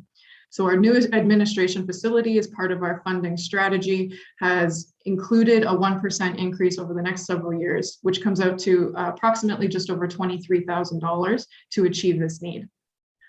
We also include our operational costs, such as compensation, cost of living, uncontrollable costs, et cetera, to meet the needs of the business and ensure that we can support the necessary staff. This comes out to just over $62,000 or around 2.7% of the general levy. And then there's our capital asset management plan. So to support those 16 extra projects, we then have an increase of a 1.1% general levy equivalent, or just roughly $26,000. Next slide, please. So not only do we have general levy, we also have special levies that support our properties and then special levies that control or support our water control structures. So as part of our overall budget, we have included an increase of 1.5% to support both of these areas. That increase marginally supports the increase in insurance and allows us to ensure that we can get staff out to those particular assets to maintain the needs of the watershed. Next slide, please. So if we look across our entire watershed, as I mentioned, we work with 11 municipalities that support our budget. And each year we receive growth information based on the previous year from the Ministry of Environment, Conservation and Parks. So using that information, we then receive a percentage for each of the municipalities within our watershed and apportion that across our budget. So as you can see here highlighted in red, the City of Kingston has a proposed increase of just over $76,000, which is about a 4.6% change compared to 2021. Next slide, please. So if we break down the general levy and the special levies, again, for the City of Kingston, the numerical equivalents are listed here on the screen. And that again supports our operating and regional capital projects, as well as our specific initiatives at our water control structures and our properties.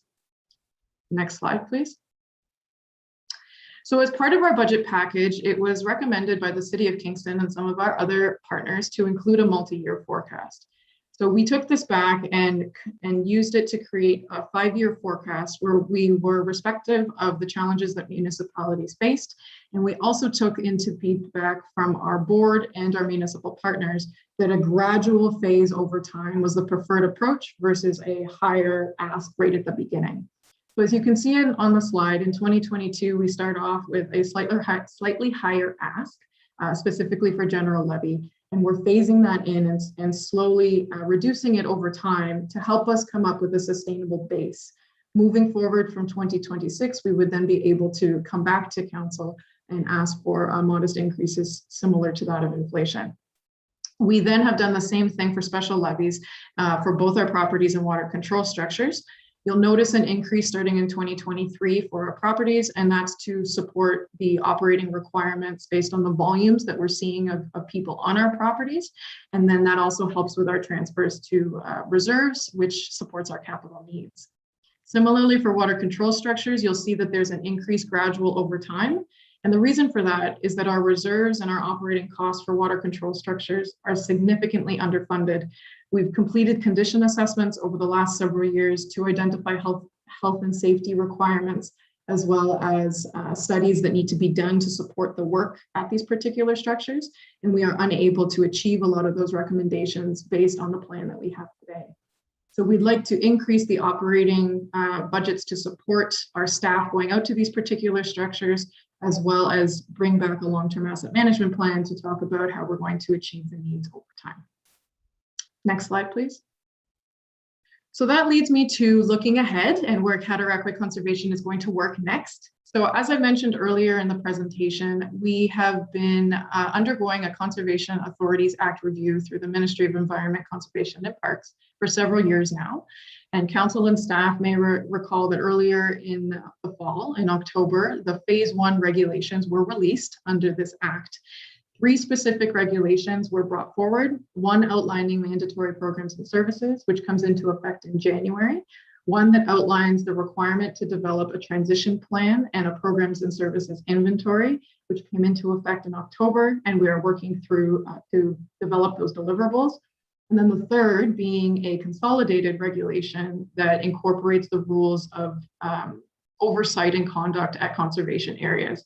And that does not come into effect for some time now. So we are in the middle of developing a transition plan, which is basically a timeline or a work plan on how the Conservation Authority is going to work with our partners and with municipal staff to talk about entering into agreements and supporting our operations moving forward. So it's a work plan on how we're going to deliver the requirements under the Conservation Authorities Act. That is going to our board in December and will be circulated to the ministry as well as yourselves by the end of the year. We are in the process of developing an inventory of programs and services, which will outline how they relate to the provincial categories, as well as talking about cost apportioning agreements that we need to enter into with our municipal partners to continue to provide some of the services on the landscape. So that will be coming to you in February, and then we will engage in future consultation and discussions with your staff. So depending on where the programs and services land under the regulation, there are agreements, like I've mentioned, that will need to be put in place. We have until 2024 to have those negotiations and discussions. So the budgets for 2022 and 2023 will remain pretty status quo until we have a lot of those pieces put in place. And there will be much more information that's brought to our board and to council as time moves forward. And I've mentioned our long-term asset management strategy, so we're working on that and hope to bring a plan forward next year to talk about some of our critical assets, as well as some projects such as floodplain mapping and how we are going to work to achieve those needs. Next slide, please. So with that, I want to thank you again for the opportunity to present our 2022 capital and operating budgets, and I'd be happy to answer any questions. Okay, thank you very much. Questions from council? Deputy Mayor Oosterhoff. Yeah, thank you, Mayor Patterson, and thank you, Katrina, for that presentation. Excellent.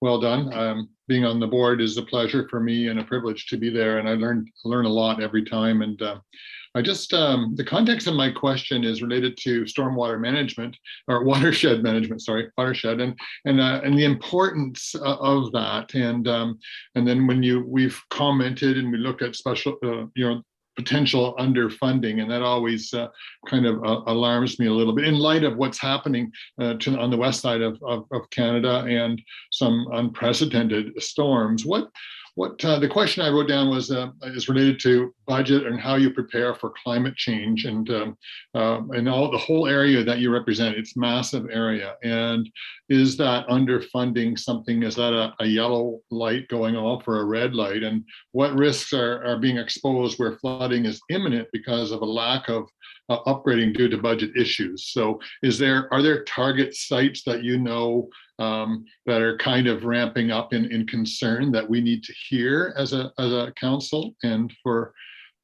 how we can be assured that these are being looked after? Thank you, Councillor Oosterhoff, for the questions. They're very good questions. It's a big question. So bear with me as I answer that, and through you, Mr. Mayor. So the work that we do and most of our programs and services, we implement through a climate change lens. We've had the opportunity to support the city through your adaptation committee towards your climate change initiatives, which has been great. And we've been able to bring forward some of the concerns that we have across the watershed. So when you think of climate change, there's multiple factors that you can think about. And where we really focus at the Conservation Authority, it has to do with flooding, drought, as well as our water quality and quantity management. So we've been seeing trends in our stream monitoring of increasing temperatures. We've been seeing challenges in conservation of habitats, and we've been working really hard to try and understand the flood hazards across the watershed. So areas where, flooding is a concern, and what does that look like? Also trying to model, the frequency of wind storms and of just storms in general has been increasing. So how do we implement that into our daily planning and our flood forecasting and warning communications? So I would say that our mapping, we work with our water managers, with the city staff, and with other partners to try and get a handle of where some of those flood hazards are. And we'll build in communications and strategies on how to deal with that proactively.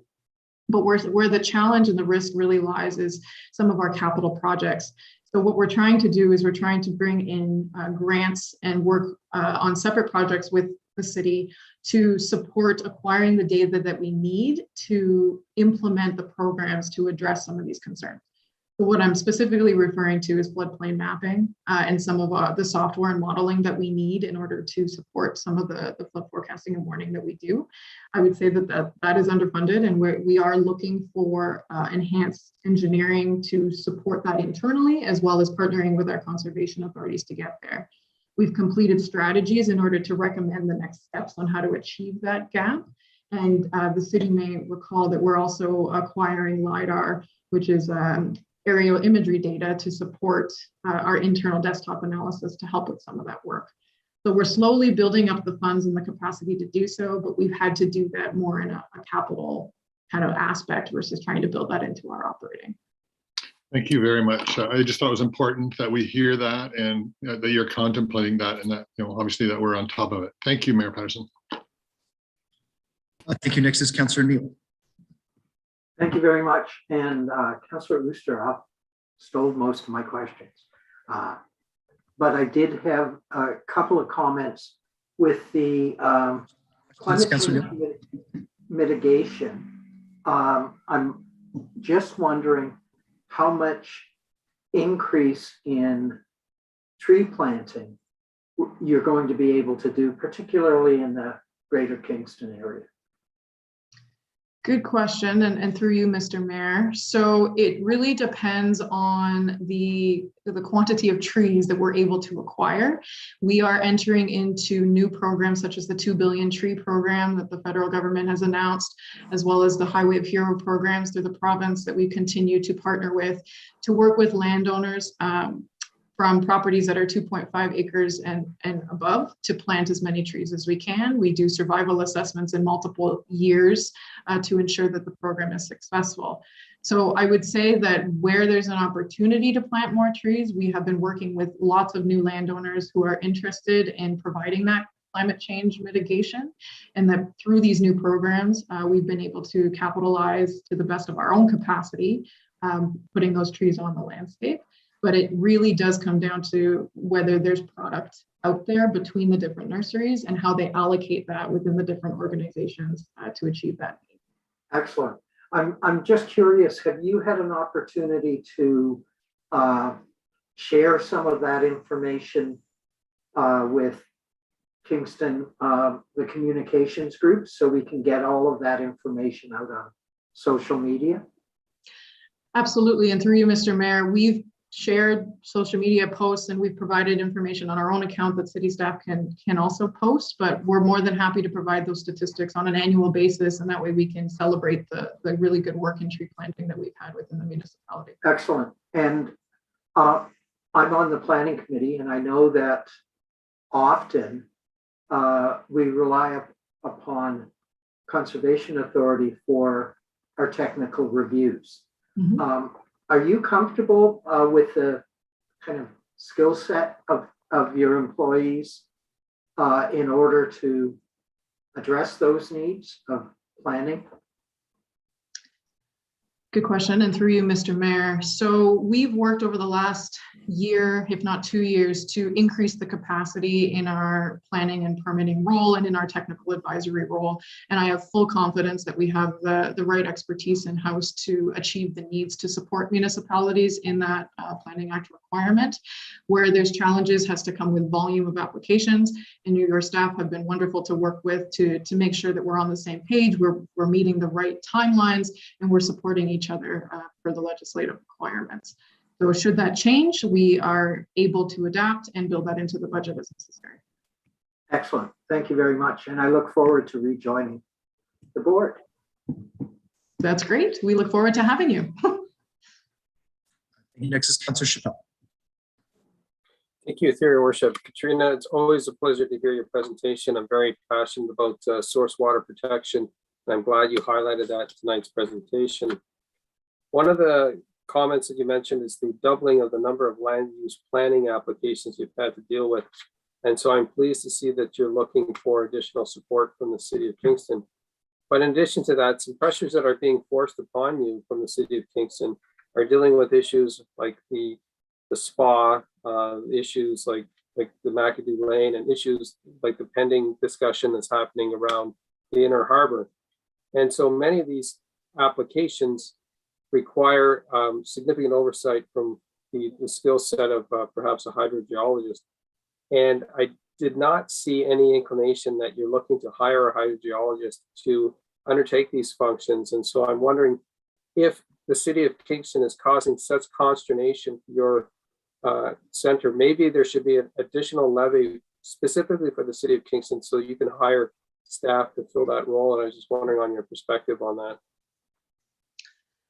Thank you, and through you, Mr. Mayor. So with regards to some of those challenging files, we do the best that we can to provide the technical input, and we've been invited to sit on technical advisory committees to provide some of that professional expertise. So I would say I'm thankful that our team has a voice at the table as part of those discussions. One of the pieces that we need to be mindful of is that we work with 11 municipalities that have varying degrees of budget pressures.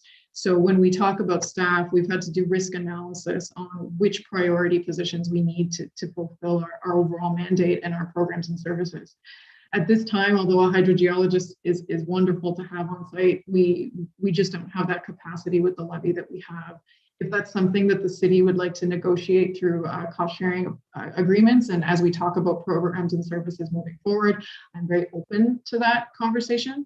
But at this time, unless there's specific funding allocated to it, we've not been able to incorporate it and have our municipalities be able to support it.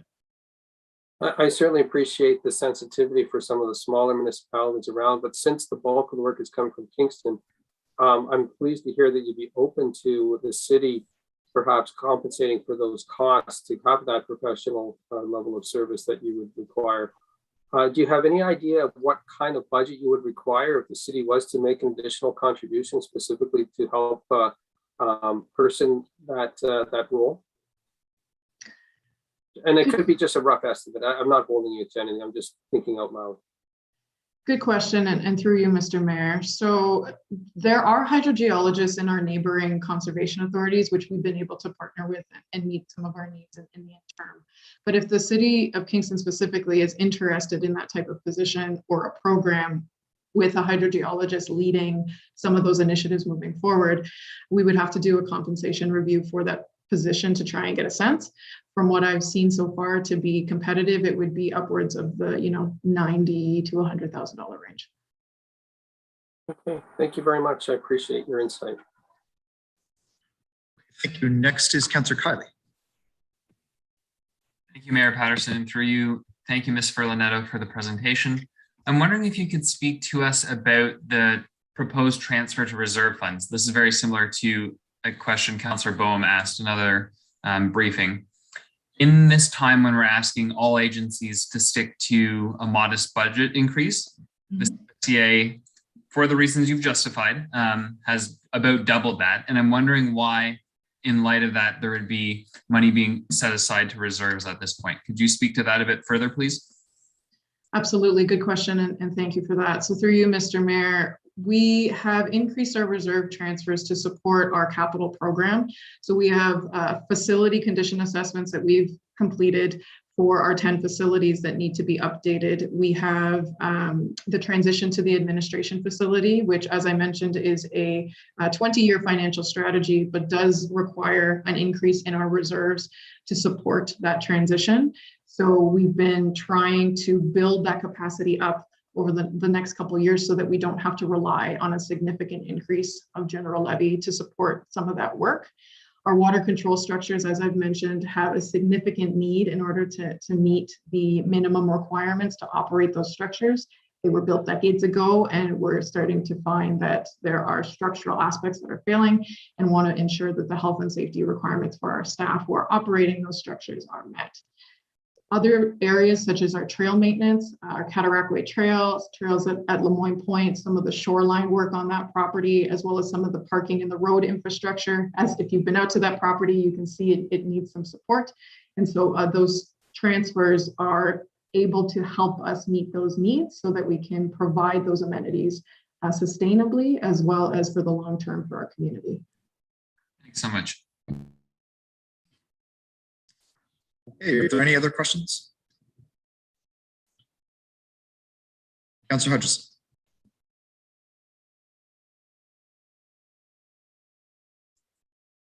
Thank you, Mr. Mayor. Thank you for your presentation. It was quite informative. And it's good to see, it was quite evident long before you were the manager that there was that the Conservation Authority had was short of funds. So it's good to see you tackling it. So just a smaller question to do with watershed planning and engineering. You had budgeted 170,240 for that, but only spent 54,000 of that. And I'm wondering why, given your description earlier, why that is. Good question. And through you, Mr. Mayor. So it's a combination of different efforts. Some of it has to do with our capacity and the challenges that we've been overcoming over the last several years to actually get out and do some of that work. Some of it had to do with seconding staff to support our planning and development role based on the volume and the capacity that we had there to ensure that we met those legislative requirements. And then we also have some significant capital projects this year, which we were putting in place on the landscape that needed to divert some of the staff work. So we are cognizant that we haven't spent all of it and that we're using those operating dollars to support developing strategies and plans moving forward to make sure that we can meet that watershed management need. Okay, one last question. Under the administration facility here, you have a considerable increase. Mm-hmm. Is that because you are taking some of that from 52,007 to 189,000? Is that because you're taking those operating funds that you're raising and then putting them in reserves? Is that how your budget works? Good question. So through you, Mr. Mayor. So 2022 is a transition year for Cataraqui Conservation. So we're going to have to not only support the lease to move into the space at Frontenac County, but we also have to support the operating needs of the current facility. And in order to do that, we have to bridge ourselves over the next year, both by operating and reserve costs. So we've built in a reserve draw to support that transition. So it's not all operating dollars, but we do have utilities and other transitional costs that we're going to have to support. Moving into 2023, we expect that those costs would drop pretty significantly once we move into a full-time facility. Okay, thank you. Okay, if there are no other questions, Ms. Furlanetto, thank you very much. And with that, we'll move to our next budget presentation, which will come from Kingston, Frontenac, Lennox, and Addington Public Health. And we'll invite Dr. Peter Oglaza, our new medical officer of health, as well as Dennis Doyle, the board chair. Gentlemen, welcome. And Dr. Oglaza, welcome to, I think this is your first time talking to Kingston City Council. So thank you very much. Happy to have you, and the floor is yours. Thank you very much, Mr. Mayor, and good evening, everyone. Thank you for the opportunity to speak to you today and present the highlights of our 2022 budget. I am joined today by the board chair of Kingston, Frontenac, Lennox, and Addington Public Health, Mr. Dennis Doyle. I don't know if board chair Dennis Doyle would like to say anything at the beginning. If not, I will proceed with the presentation. I would, Peter, if you've got a moment. Please. Yeah. Yes. I'd just like to say through you, Mayor Patterson, that I want to thank the city for their tremendous support during the pandemic. And the city staff has been great support on many files. And as you know, Dr. Peter Oglaza just joined us a month ago, and we welcome him to the organization. And before turning it back to Peter, I'd just like to say that we've had tremendous support over the years with 3 councillors from the city who during the pandemic were most important with their knowledge and background with public health. So I'd like to offer special thanks to Councillors Mary Rita Holland, Jim Neal, and Jeff McLaren, who have been with us for many years and were very helpful during the pandemic over the past 18 or 19 months. So thank you. At that, I'll turn it back to Peter, who's going to present the proposed modest budget increase for 2022. Thank you very much. May I have the next slide, please?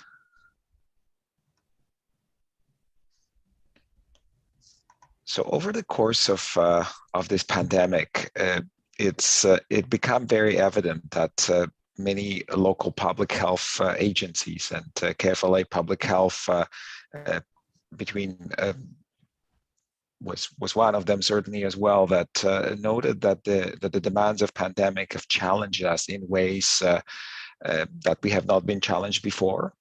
but it also created the opportunity to rise to this challenge and truly demonstrate through our work what is the mission of local public health. And our mission in KFLA Public Health is to work together collaboratively with our communities, specifically to promote and protect public health.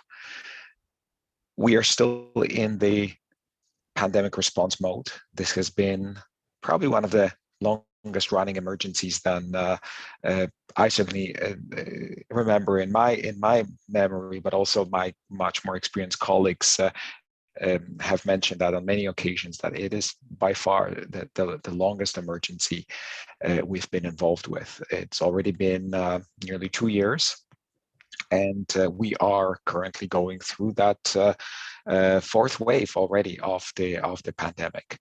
But we're already planning and thinking ahead and looking at the horizon and what the 2022 may bring. And we are looking at the recovery. The recovery from pandemic will take a long time. It will take resources, but it is the challenge that we are very excited to undertake as soon as the immediate response to the emergency subsides. The need for that emergent response is decreased. Next slide, please. So with our 2022 budget, it is worth noting that this is a cost-shared budget that receives contribution from the province, as well as from the municipality, from the municipal sector. And the total magnitude of this budget, as we anticipate for 2022, is $18,744,296. Next slide, please. I would like to present and share with you some of the highlights, but also planning assumptions that that led to the development of this budget. So, first of all, our draft budget has already been reviewed yesterday by the Board of Health Budget Review Committee, and that draft budget is going to be presented tomorrow afternoon at the Board of Health meeting for consideration of approval. With this budget, one of the significant assumption was that we are not anticipating any increase to our base funding from the province, and the province has already approved our COVID extraordinary cost up to June of this year. There will be another round and another application process for getting the approval for the extraordinary costs incurred between June and December of 2021. And we also anticipate that similar process will continue for extraordinary expenses that we may incur in 2022 as a result of our response to the pandemic. We are one of our assumptions and ask with this draft budget is to request the 2% increase of the municipal contribution, specifically intended to continue that strong investment in local public health and support our recovery efforts for 2022. Next slide, please. So this is the very, very brief summary of our 2022 cost share budget that you can see in a table format. You'll see the 3 municipalities that are what's called under the Health Protection and Promotion Act obligated municipalities. So the City of Kingston, Lennox and Addington County, and the County of Frontenac, and their share in the municipal portion of the budget for 2021 and then 2022. And when you see the first line, line with City of Kingston, it is the difference between the 2021 and what we ask for in 2022 is exactly 2%. So it is a total of $4,230,179, and that's a 2% increase over the previous year for $4,147,234. And then looking down at this table, you'll see the total contribution of all the municipal sector, as well as the Ministry of Health, so the provincial share then totaling for 2022, the number is $18,744,296. Next slide, please. The next slide is a pie chart presentation of what our cost share budget consists of, and in some of the subsequent slides, I'll be mentioning that this is the cost is really 85% of the cost is the staffing, and it's here divided into different portfolios. So the biggest chunk, the portion of the portfolio is in general the infectious disease environmental health portfolio that's separated from the COVID response and also other part of routine work that is still there captured in this budget: health, community health, well-being portfolio, healthy growth and development, and other costs as well that are included in this. Next slide, please. So I already mentioned that one of the assumptions, or one of the facts for this budget is that it's mainly driven by human resources, by people and people's salaries. So 85% of the cost share budget is in salaries and benefits, and big pressure for our budget is still that ongoing requirement for the two lines of work that we do in terms of pandemic response. So one being the immunization, the other one being the case contact management. We do anticipate that there is going to be a significant commitment to continue with the mass immunization program rollout in these regions across the province, and that's where also we anticipate these extraordinary costs will be present during the first quarter of 2022. Next slide, please. And so that first part concluded the budget overview, and now I wanted to present you with the bit of a highlights from accomplishments and the role of local public health, KFLA public health throughout the 2021. So next slide, please. There's a bit of a graphic here I don't see it's loading. Oh, sorry, no, this one. Basically, this slide was presenting this graphic interpretation, graphic presentation of us achieving 90% vaccination coverage for first doses. So it's a bit of a moment of celebration where our community, it was a few weeks prior when we achieved that, but it's a significant milestone in our fight against the pandemic. Next slide, please. This is a bit of a highlight of all the work done to date in 2021, and just to demonstrate the magnitude of and volume of work done. We've provided follow-up on 8,416 high-risk contacts in our community, and 1,404 local cases followed by our case contact management team. We've addressed 2,654 COVID-19 measures non-compliance concerns. We've distributed 782 doses to 8 vaccine clinics at schools in KFL region, and we've also held a number of vaccine mobile clinic that were held to provide access to people in our communities.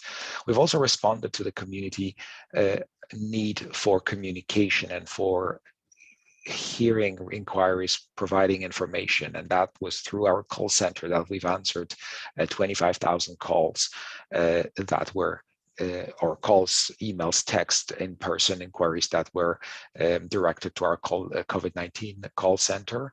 And we've also had a very, very well attended public health COVID-19 dashboard that had almost 2.5 million visits to that dashboard. So very, very well utilized tool. Next slide, please. We continue to provide information to the public through a number of media interviews. We continue to use social media for pushing the information out and saturating the community with the information that we believe is important for the public to know. We continue with mobile clinics at vulnerable sites, and even from this year, examples would be sites like the Integrated Care Hub and other locations where we are recognize that people may have difficulty with accessing services, and we are there on the ground providing these services, bringing these services to them. We also engage and benefit from the tremendous efforts of our community volunteers. And there's been 22,647 volunteer hours dedicated specifically to assist KFL Public Health and this community in our COVID-19 response efforts. And I mentioned previously the number of doses, but these were very specific situations and locations. Overall, we've given out, we've administered 96,543 doses of COVID-19 vaccine through Invista and Strathcona Paper Center mass immunization clinics. So very, very significant COVID-19 response effort through the immunization arm. And we've also launched and maintain our vaccine information website or page that also received a high volume of high traffic of individuals going in and looking for information online. Next slide, please. This is a timeline that you might have seen these before with the earlier this year when we were first presenting with the immunization rollout slides in this format, looking at months and looking into the future. So this immunization strategy is at this point picking it up in November and looking through November till the 2022. And we see that the main lines of work that's going to continue with the immunization rollout is the 5 to 11 vaccine, and is this also the third dose and booster vaccination. So that's going to be taking up the vast majority of our immunization efforts this year and the first quarter at least, or throughout the first half of 2022. Next slide, please. This is a very brief summary of some of the examples of COVID extraordinary efforts or costs that we track. We track all the additional cost, anything that's eligible for reimbursement from the province. We are submitting these, and we are receiving reimbursement. So this is a slide that outlines some of the items on that list. And the next slide, please. So thank you very much for your attention and your time and opportunity to present this to you today, this evening. It is with much appreciation that I would like to thank all of our municipal partners, specifically City of Kingston, for all your support and sharing of resources. This has been an ongoing collaboration and tremendous effort on everyone's part, and we wouldn't be able to accomplish this without your commitment, without your dedication and support. And we continue that work. We commit to continuing that work as long as it takes until we are done with the COVID response, and then we'll continue through the recovery efforts. The whole KFLA community has contributed to our success and contributed to all the accomplishments so far. Individuals in this community have followed our advice and have continued to follow public health guidelines to keep our community safe.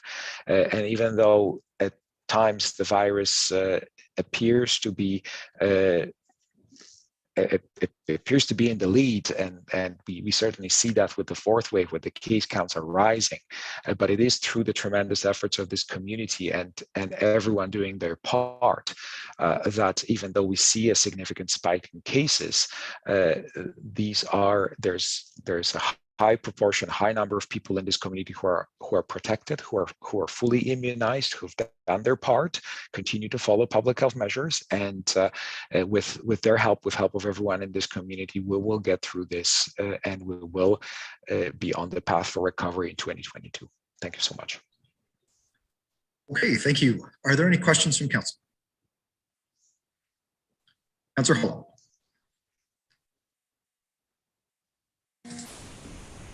Thank you, Dr. Glazer. Nice to see you, meet you again. Yeah, just one quick question on just I think you brought it up on the slide where it shows the numbers of the highlights from 2021 and the non-compliance concerns, the number of those. I'm wondering if the costs for those are factored in as part, are they eligible for any of the ongoing extraordinary costs or reimbursement from the province, I guess is the question. Thank you for the question through you, Mr. Mayor. My understanding is that there's very specific criteria for the extraordinary cost. They usually involve things like extraordinary materials or PPE is one example, additional staff hired. The compliance checks the work that's done by our enforcement staff. My understanding is that may not be eligible for the reimbursement. However, if we are incurring any additional cost related to, let's say, legal fees for following up on certain non-compliance issues, I will make sure that this is something that's brought to the ministry attention for consideration if it's eligible for reimbursement. Great. Okay. Thank you. Next is Councillor Neal. Thank you very much, and I appreciate your good work at Public Health.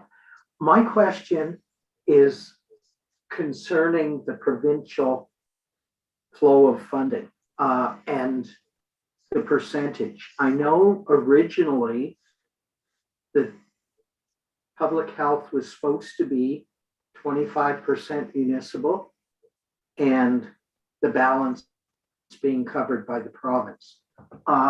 With them over the last several years freezing their contribution, it's created an issue where we keep increasing our share, but the province doesn't increase theirs. Has the province reduced at all the expectation of what they demand of public health boards to reduce the workload, or is it continuing to be the same or increase? Through you, Mr. Mayor, this is a very, very significant issue. That's something that many health units are raising, and we are in this very fortunate position where our municipal sector, municipal partners are contributing their share to the benefit of the population to ensure that investment in public health is maintained. And this is something that really is something that I believe is being raised at the local public health or at the Board of Health level has been raised in the past. In terms of what is the expectation for the work that needs to be done on behalf of according to the ministry requirements, we are still required to follow the Ontario Public Health Standards, and even though over the course of the pandemic there has been a little bit more leeway in terms of there's understanding that some of the routine work is not possible to be done for various reasons. So there's some delays, there's a backlog of work, but that backlog, in order to clear, would require increased resources. So there's no indication at this point that there's going to be any decreased demand for all the work that we're doing. And I anticipate that not only we will not see a decrease in demand, we will actually need to invest more to clear the backlog. And one of the examples I'm using is the routine school immunizations.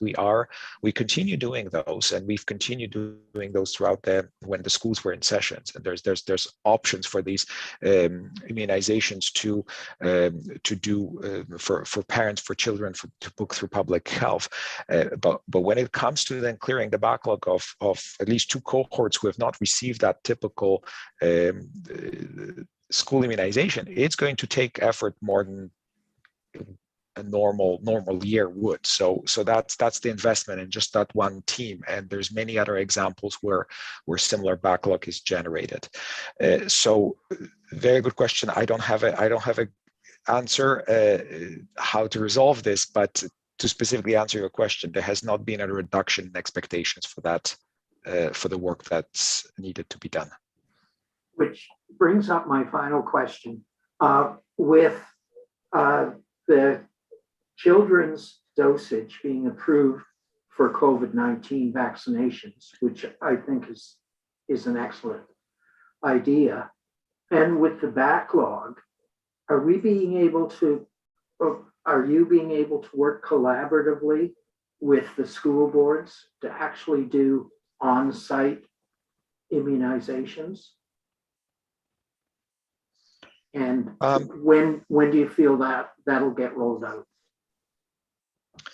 So this is through Mr. Mayor. This is a little bit complicated at this point, because the immunizations between the 5 to 11 year old cohort are not the same immunization or the same age group as our typical immunizations would be, that are happening a little bit later. But it is, and also the other consideration is that when we do immunizations for the 5 to 11, they're usually done on school grounds, but they're done after hours, and that's to reflect the desire to have parents bring their children for the immunization. We're not doing this immunization during the school day. We're doing them after hours, where 5-year-olds, 6-year-olds are brought by their parents, and that's really to address any parental concerns that they might have, and make sure that that immunization is well accepted and received by the families. So the combination of these 2 types of services is not possible at this time for various logistical reasons. But if and when COVID vaccine becomes when we are able to do so, then certainly it is a possibility, though. Most of the vaccines, when we do in grade 7, for example, they are fairly elective vaccines that they're scheduled throughout the year, and they happen at a different pace. They're not as timely as they need to happen during a certain year or during that year, but they're not as timely as doing that very quick delivery of vaccine to the vulnerable population before as soon as possible before the new year, before the holiday season. And I'm really proud and been bragging to people who don't live in Kingston that are over 90% now first vaccination, and over 80% having both vaccinations is something we can really be proud of. Once we factor in the children as being potential, of course, those percentages will drop.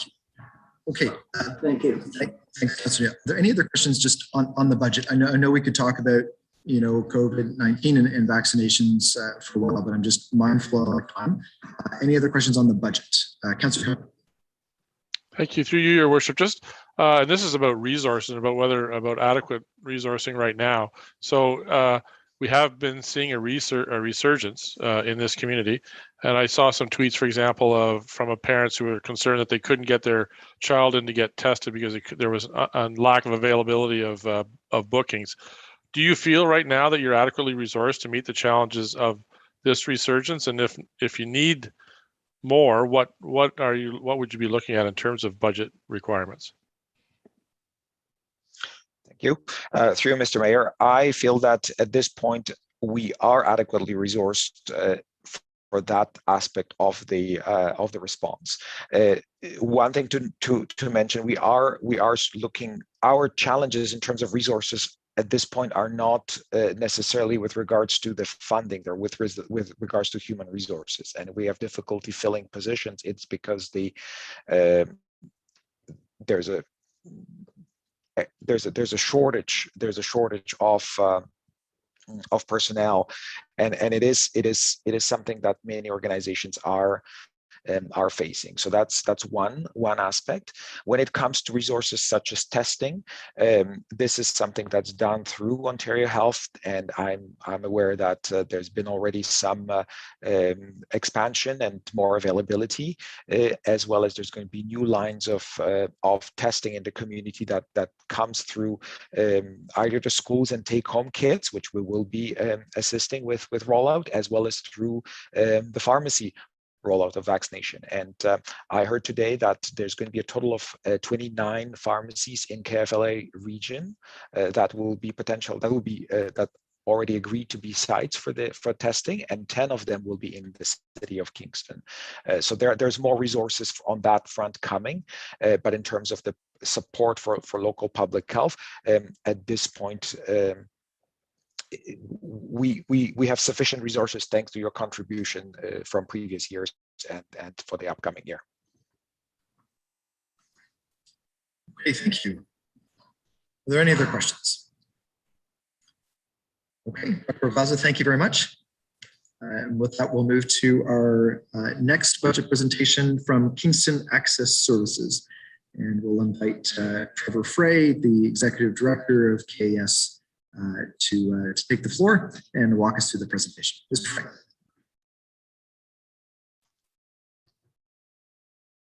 All right. Unfortunately, my camera doesn't seem to be working just yet. There we go. All right.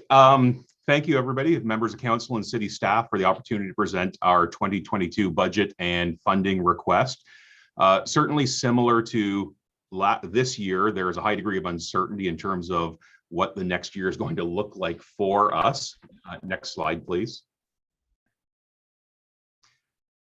So I'll start with a bit of a review of our budget versus actual over the last few years. And as you can see, for the 5-year period leading into pre-COVID times,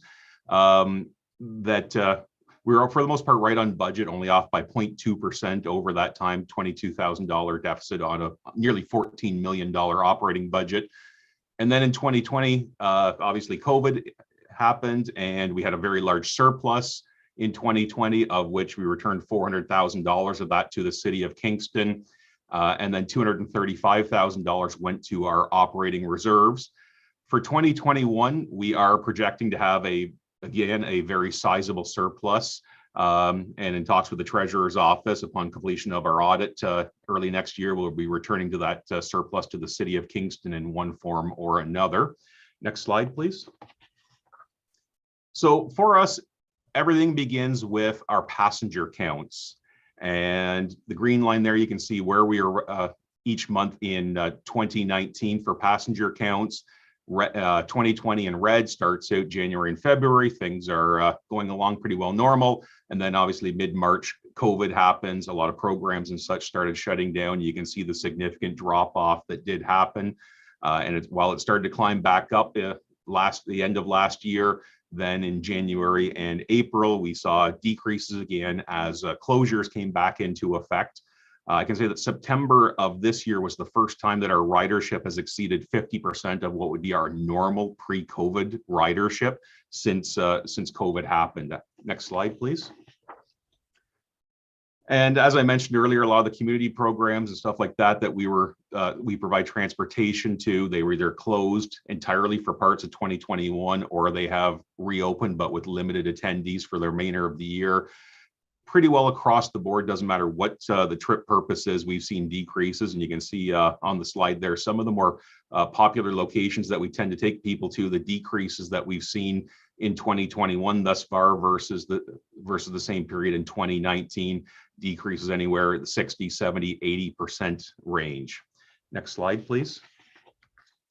So The impact that have on our budget is our budget was obviously done before the January lockdowns were announced. Thus, our passenger count actuals are significantly lower than what we budgeted. From a wages perspective, in 2021, 20% of our full-time employees were on layoff at some point in 2021.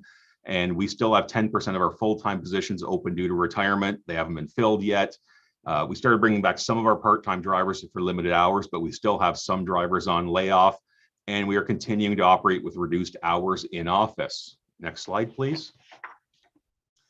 As a result of the decreased passenger counts, we are significantly under budget on our vehicle maintenance, as we're just not seeing the on-road usage type breakdowns that do occur. And then fuel is down 56% to budget due to decreased consumption with the lower passenger counts. Next slide, please. So looking at our 2022 budget, it's prepared with the following assumption that ridership will be 70% of our pre-COVID levels in January, and then increase monthly into a return of what we'd refer to as our normal pre-COVID levels in July. I did mention earlier that we are at 50 to 55% of normal pre-COVID levels currently, but we also figure there's going to be a small percentage of trips which should not return due to passengers who have changed their general trip habits, whether it be working from home, online medical appointments, or just general reluctance to go out into public settings. So looking at our revenue line, you can see that our fare revenue is pretty well the same as what we had budgeted for 2021. And obviously the majority of our revenue does come from the city of Kingston. And you can see that we are requesting a funding in the amount of $3.234 million, which is a 3.85% increase over the 2021 levels. Next slide, please. From an expenses perspective, certainly the largest majority of our expenses are on the wages line, with drivers' wages certainly accumulate for a larger number of that. Drivers' wages, so we've seen a decrease in efficiencies due to COVID because we just don't have the density there with our passenger counts as what we would typically have. And as a result, we've seen an increase of 19% in the average trip distance per passenger that we're transporting them, which is about 2 kilometers per passenger. And we are also still seeing some urban sprawl as some of the common destinations that we've seen are moving to the outer areas of the city. And then lastly, we're also factoring in extra time per passengers as our drivers, they're wiping down all the common touch surfaces in between passengers. So that's certainly driving some of the increases in the drivers' wages and benefits that we are seeing. Next slide, please. Transportation expenses are also a fairly significant expenditure that we do have, made up of fuel, maintenance, and insurance. The most of the increase that we're seeing there is actually from our vehicle insurance rates, in that we have seen a 34% increase in our vehicle insurance rates, despite having an excellent claims record over the last few years. And my understanding is this is something that a lot of municipalities are experiencing right now, as there's fewer carriers insuring our lines of business. And as well, there have been some fairly significant payouts from an insurance perspective in some other municipalities, which is causing the significant increase in vehicle insurance. We do expect to see some savings in occupancy, miscellaneous, and board costs, and those sorts of things. Next slide, please. So again, when you put it all together on an overall operating budget of $3.46 million, we're looking to the city to provide $3.234 million of that, which is a 3.85% increase over 2021. Next slide, please. Looking at future years, we are expecting that in 2023, we'll see a return to what referred to as our normal ridership levels. And then in the subsequent years, 2024 and 2025, increases 2.7%, just under 2% passenger increases. Whereas normally we've seen increases in the 4% range in the periods pre-COVID, we do expect that is going to start to level out a little bit. So that's why our passenger increases aren't quite as significant as what they have been in pre-COVID times. Next slide, please. From a capital perspective, we're requesting funds for 3 replacement vehicles, whereas normally we would be replacing 4 or 5 vehicles annually. We're looking to do for 3 vehicles. We have extended our fleet's life expectancy for 2 years based on the lower kilometers that they've been traveling over the last couple of years. And they would be for hybrid models, which do add approximately $40,000 onto the overall purchase price of each vehicle. We're requesting $60,000 for new dispatch software, as we've seen a significant decrease in the reliability of our current program and support from our existing supplier.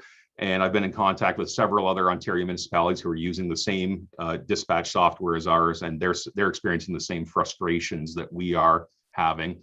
And then lastly, $12,000 for some computer replacement and upgrades for a total of $561,000. Next slide, please.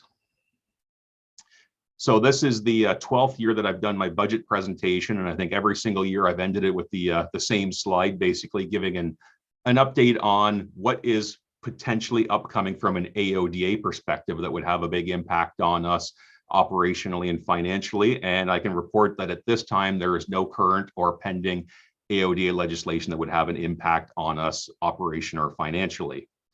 With that, I'd like to thank you for consideration of our operating and capital funding requests for 2022, and I will open it up to any questions.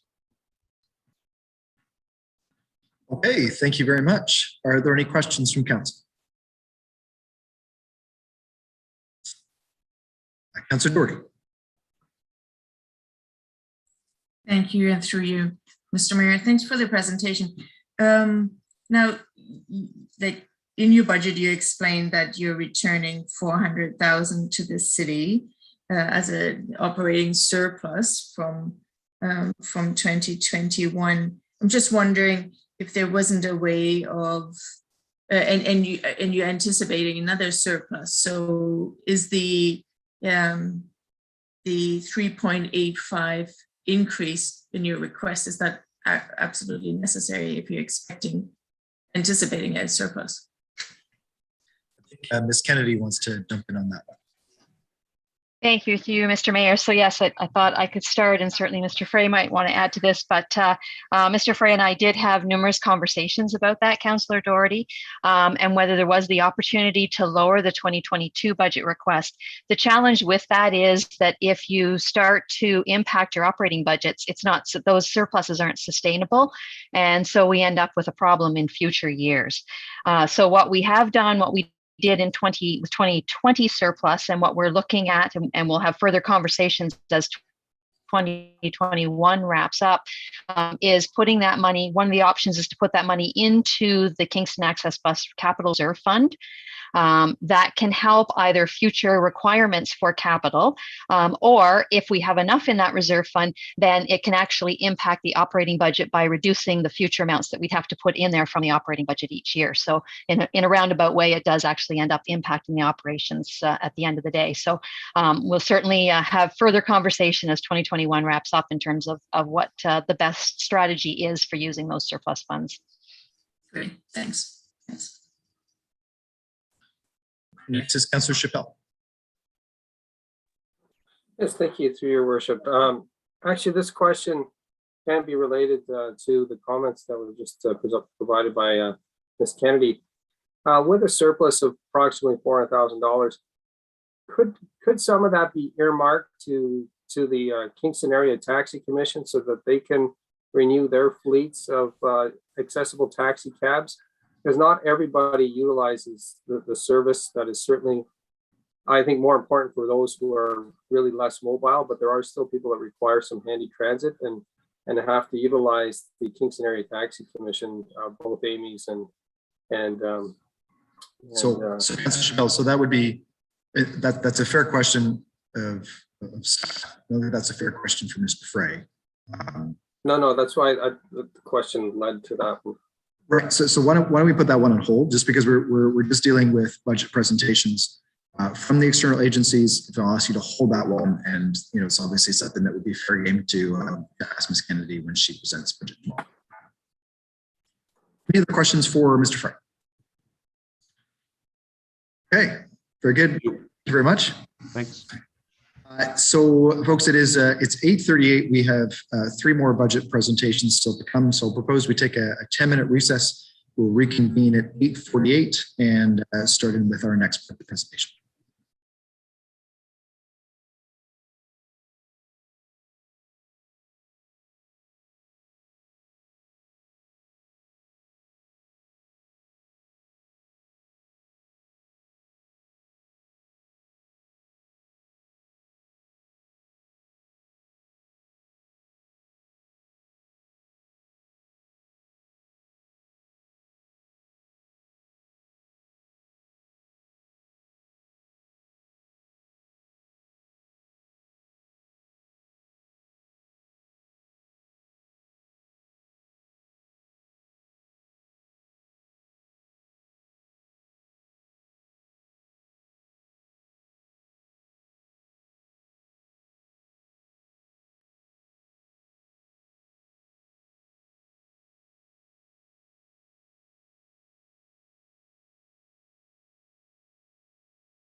Okay, folks, it's 8:48, so we will reconvene. So our next budget presentation is from the Kingston Frontenac Public Library. And so at this point, I will invite Laura Carter, Chief Librarian and CEO, Monica Stewart, the Chair of the Library, and then also Christina Ridgely, Budget Analyst, to take the floor. Ms. Carter, I see you there on the screen, so welcome, and please take it away. Thank you, Mayor Patterson. So I am actually presenting from the Central Library this evening, and we just discovered that we still have some of our closing announcements playing. So at 5 to 9 and 9, if we're still speaking, I may mute while we remind people that the library is closing. So thank you for inviting me to present the Kingston Frontenac Public Library's draft 2022 operating and capital budgets. My name is Laura Carter, and I am the Chief Librarian and CEO of the library. Next slide, please. So a few statistics to get us started. The library operates 16 physical branches throughout Kingston and Frontenac County. Current active card holders, those are people who've used their card within the last 2 years, are just over 47,000. We welcomed 4,437 new members to the library so far in 2021, which is an increase of 20% over 2020.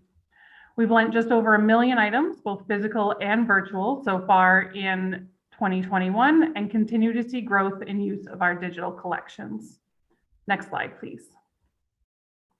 We did see exponential growth in our digital services in 2020 when our physical locations were closed because of COVID, and we continue to see strong increase in use of these services.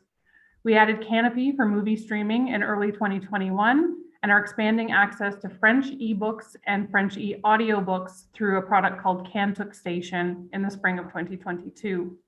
So far this year, we've had over 1 million uses of our website, catalog, and online resources such as Press Reader, which provides access to magazines and newspapers from around the world, including the Kingston Whig Standard.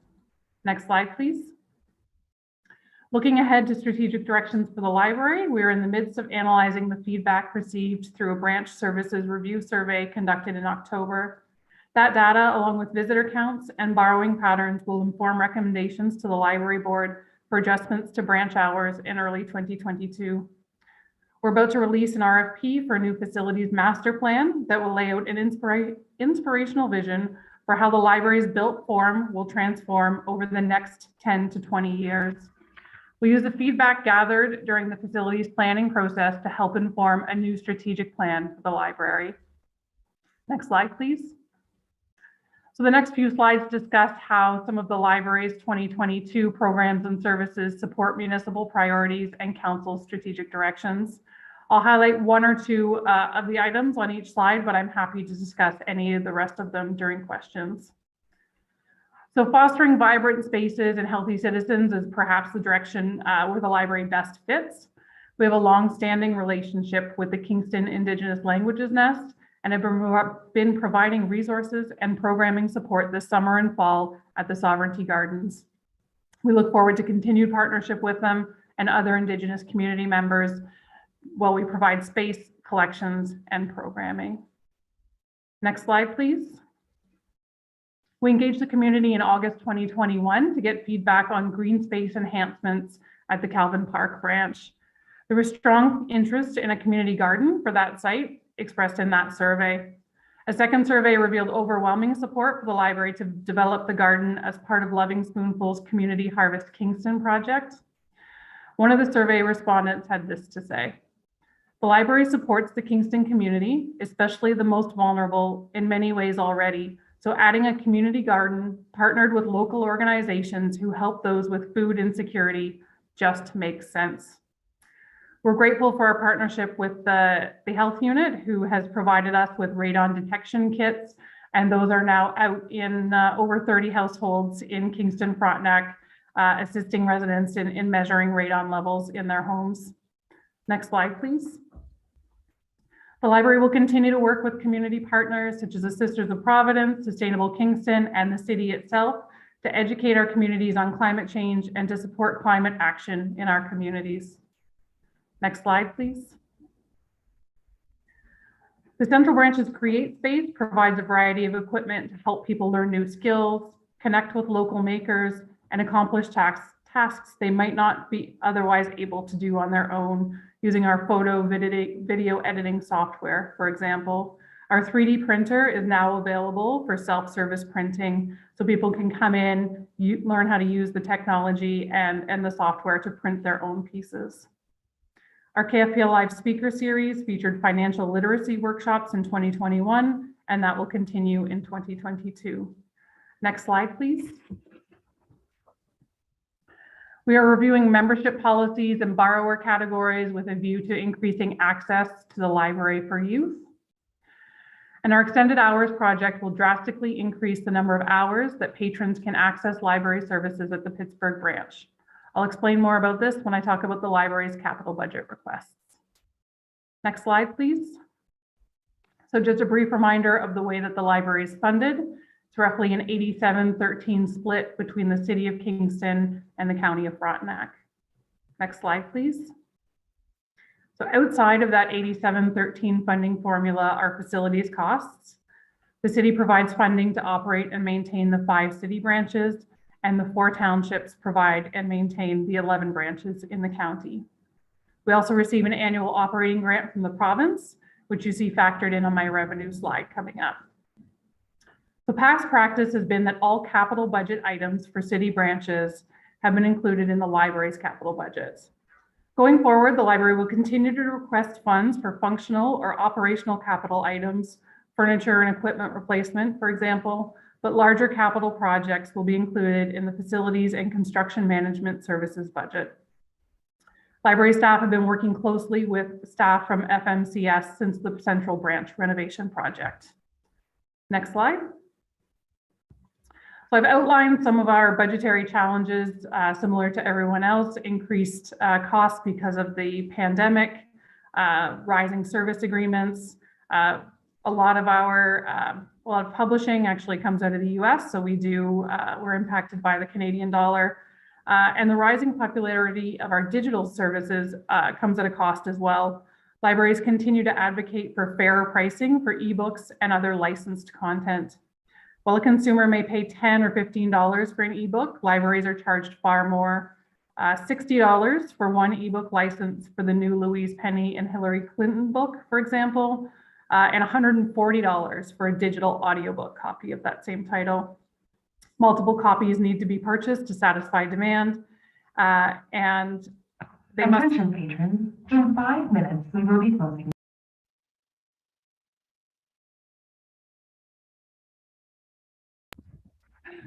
They must be renewed as most of them expire after a publisher determined number of checkouts or a time period. We have access to that particular title for 2 years after purchase, for example. Next slide, please. Okay, so without further ado, here's the library's draft operating budget request for 2022. We're asking for a 1.89% increase to our operating budget.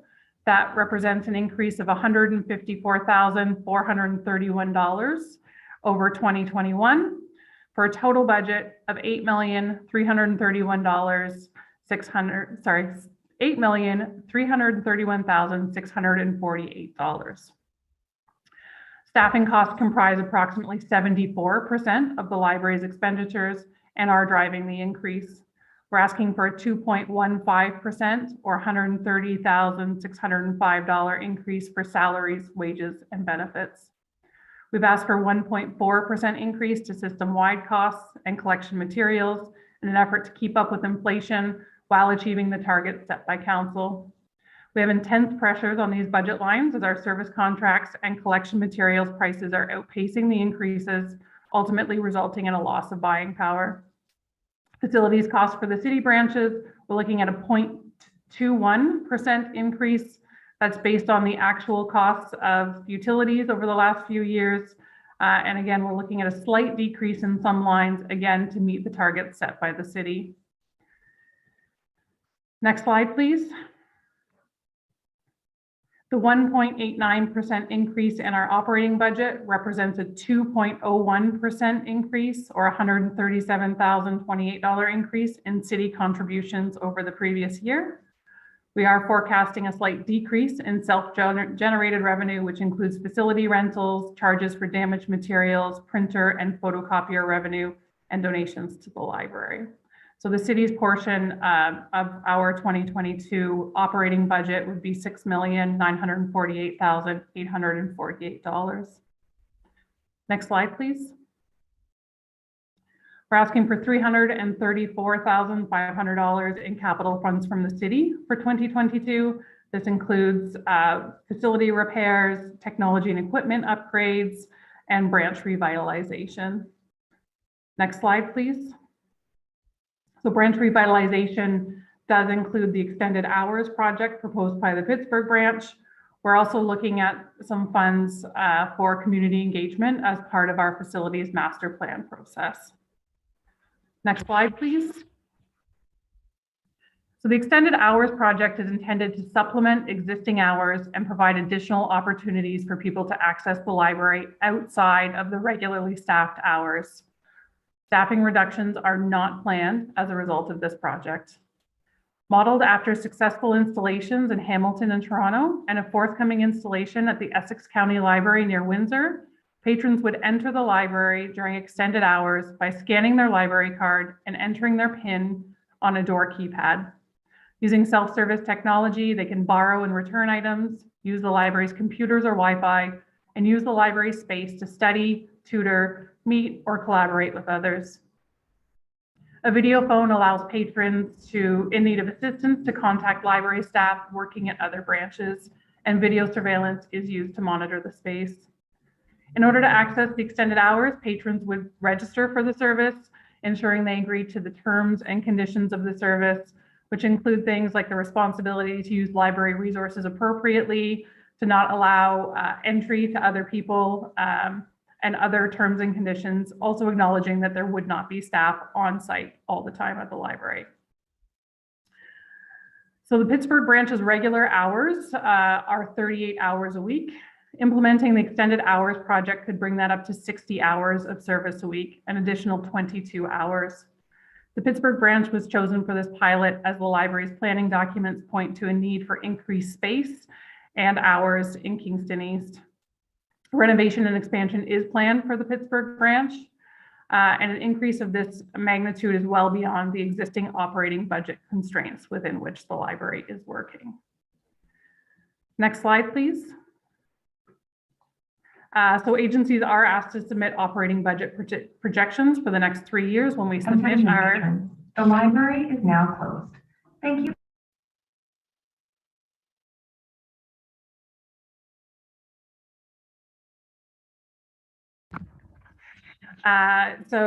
Here are projections for the next 3 years. I've included these for your information. Next slide, please. Thank you for your support, and I'm happy to answer any questions you might have. Okay, thank you very much. Are there any questions from council? Councilor. Thank you. I'm curious about the Pittsburgh project that's being proposed. Is that already passed by the library board? Through you, Mayor Patterson. Or is it being proposed? Through you, Mayor Patterson. Yes, it was discussed at the October library board meeting. It was presented to them as part of our budget process, and there was unanimous support for the project. Okay. I guess it's a little frustrating, and a lot of people aren't aware that under the Library Act, which I totally support, all that we have control over is the amount that's committed to the library, but your board has control over how it's spent under the Library Act. Am I correct in that assumption?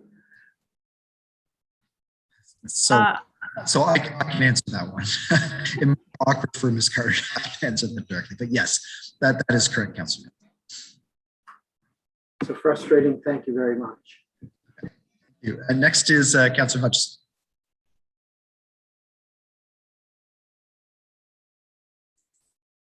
Thanks very much, Mr. Mayor. Thank you for your presentation. My question has to do with the Pittsburgh branch proposition as well. I'm hearing from people on the east side, but also on the west side of the river about this. And because when the bridge is in, I think people will be wanting to use that branch in the northern part of North Kingston and Cataraqui, Kingsport. So since it'll be closer. Could you just tell us a bit more, like what hours will the branch be staffed? So through you, Mayor Patterson, I'm not 100% sure yet. So I referred to the branch hours review that we're undertaking now. So it would still be the 37 hours a week that we have the branch staffed at the moment. We would likely spread those staffed hours out over more days and look again at usage patterns and when residents have indicated they most want to use the branch and move the hours around. So we would likely want someone there every day, do things like check on the drop box, do other branch tasks. That's been the model that they've used in Hamilton. But I can't say at this point for sure which hours of the day that would be. Right. Can you tell me where in Toronto they've affected this? So there's two branches. There's the Todd Morden Mills branch, and I believe the other one is the Swansea branch. So they are quite urban branches. They're small, and they did use it to extend service hours. In Hamilton, they did it at two more rural branches. In Linden and Freelton are the branches there. Right. I know Swansea. I guess the concerns are different. I think it was people wondering how many hours there would be available and whether they could access it. And also whether about health and safety issues. Did your research look into that? Through you, Mayor Patterson. Yes, I've talked to, and I have personally toured the two branches in Hamilton where they installed the technology and had several conversations with their CEO. So as they did, we would go through an extensive sort of risk identification and mitigation process prior to launching the service. But Hamilton has not reported any significant, and we have heard, the library board has heard from residents who are concerned as well, vandalism, theft, health and safety. They have had no issues. So part of the way the model works is that people do have to opt in. So you do have to register, agree to the terms and conditions, acknowledge that we acknowledge that it's a different kind of library service than you would get during staffed hours. But also there's a certain level of trust and care that goes into things. People generally really value the library, and when given the opportunity, they do take care of the communal resource. So we have heard, oh, well, people will just steal everything, or there'll be vandalism. And that has definitely not been the case, particularly in Hamilton, which is the model that I'm most familiar with. Right, but those are rural branches, correct? Right. Those are more rural branches, but they are. Swansea's a much better off neighborhood than even most of Toronto. So I guess I just wanted to express that concern, and that your board should be aware of it, right?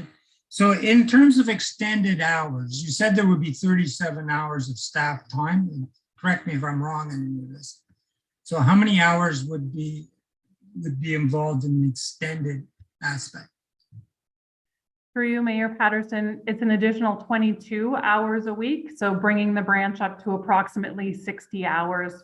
We're looking to align it with the hours of likely either the Central Library or the Isabel Turner branch. So that's where people would contact staff if they needed assistance. They would be working out of those branches. So it's not a 24/7 proposition by any means. It's trying to extend basically to align with the larger city branches. Right. Okay. And so your motivation in doing this, what is that? Through you, Mayor Patterson. So we're looking at innovative ways to respond to repeated requests for more service in the Pittsburgh neighborhood. So not only from area residents, but our planning documents back to 2004 indicate that that area is underserved. We're seeing lots of growth in Kingston East. So to accommodate a 22-hour-a-week increase of staff time in our operating budget, it's not possible within the constraints that we're working within and that the city's working within. So we've been looking at this model since 2018 when I went to Hamilton to tour their branches. We had applied for some grant funding at that point. We were unsuccessful. We'll continue to look for grant funding to be able to implement this model in other locations. And so we're looking to respond to a community need for increased computers, space, and access to resources that are otherwise locked up and inaccessible to the community. So you're paying the library to purchase collections that are sitting that people cannot access. Okay, good motivation. That clarifies a lot. Okay, thanks very much. Thank you. Next is Councillor Kiley. Thank you, Mayor Patterson, and thank you, Ms. Carter. It's a pleasure to sit on the board. To make this about the budget, I just want to be clear that the money proposed for this project, because I'll continue on that theme of the extended hours, how does that compare to if we were to staff it with people? So the extended hours that you've mentioned, are we getting a better bang for our buck with this than if we were to have bodies in the library? Thank you. And through you, Mayor Patterson, yes. So when I initially did some costing in advance of the library board presentation, the project will pay for itself in around a year and a half. So there are some capital costs that are required for the branch. So in addition to installing security cameras and the door keypad, we do need to look at a little bit of extra space for computer equipment there, securing staff in public areas, the video phone for access to staff working at other locations. But that was roughly the return on investment. This will pay for itself within about a year and a half. Excellent, thank you. And a supplemental related to that, does that mean that we will see a decrease in current staffing budgets? In other words, would we see a reduction of people who are currently employed? Are there going to be cuts because of this project should it go forward? Through you, Mayor Patterson, no, that is not the intention. This is an attempt to increase service and provide additional options for people. It is not an attempt to reduce our staffing budgets or to cut staff in any way. Thank you so much. Okay, thank you. Next is Councillor Doherty. Thank you, and through you, Mr. Mayor. Just following up on Councillor Kiley's previous question, is there going to be a reduction in services in the normal working hours of the library? Because libraries are much more than libraries. They're, like you mentioned too in your report, that it's offers vibrant space and healthy citizens. So yeah, will there be an impact to some of the services that you and programs that you run? Through you, Mayor Patterson, again, no, we're not planning to reduce any programs or services. Hamilton, in fact, increased staffed hours when they put the technology in at the Freelton branch. Their use went up. So similarly, I'm hoping to be here in a few years able to make the case to say the Pittsburgh branch, other branches are booming and we need to increase staffed hours. And in fact, in our projections after the branch is renovated and expanded, we do have plans to expand the staffed hours. Great, thanks. Next is Councillor Osanek. Thank you, Your Worship, and thank you for the presentation.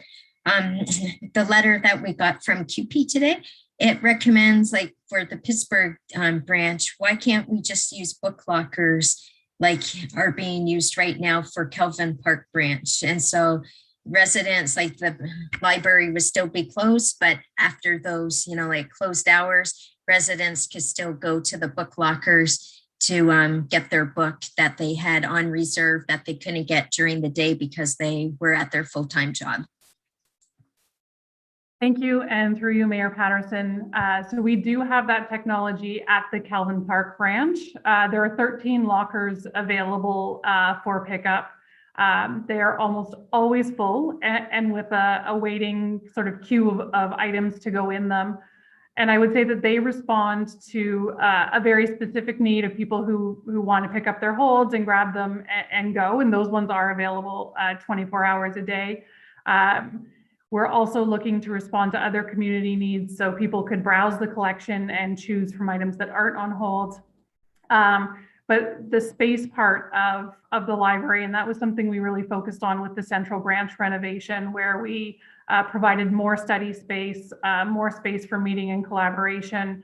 That's very important to residents across the city. So during the COVID-19 pandemic, for instance, with the restrictions on use of the library space, the requirement for physical distancing, we haven't been able to accommodate tutors in library spaces. And that's a frequent use of library space for people to meet group work, but also tutoring.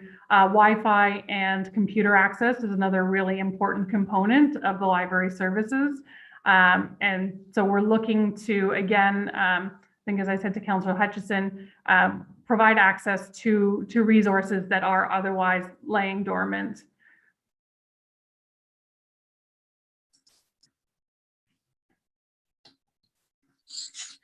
Okay. Councillor Osanek, did you have any follow-up questions? No, that was it. Thank you. Thank you. Okay, no, that's great. Thank you. Next is Deputy Mayor Oosterhoff.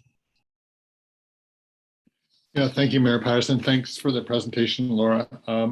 I don't know that much about the library file, so you have 47,000 members or card carrying. What's the percentage of that is like user pay in your budget, so to speak, and how does that compare to other municipalities of similar size and cost recovery? Thank you for the question, and through you, Mayor Patterson.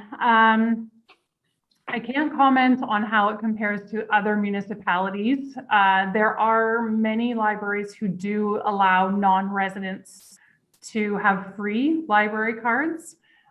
We do charge roughly the per household cost. So it costs $52 if you live outside of the library's boundaries, outside of Kingston, Frontenac.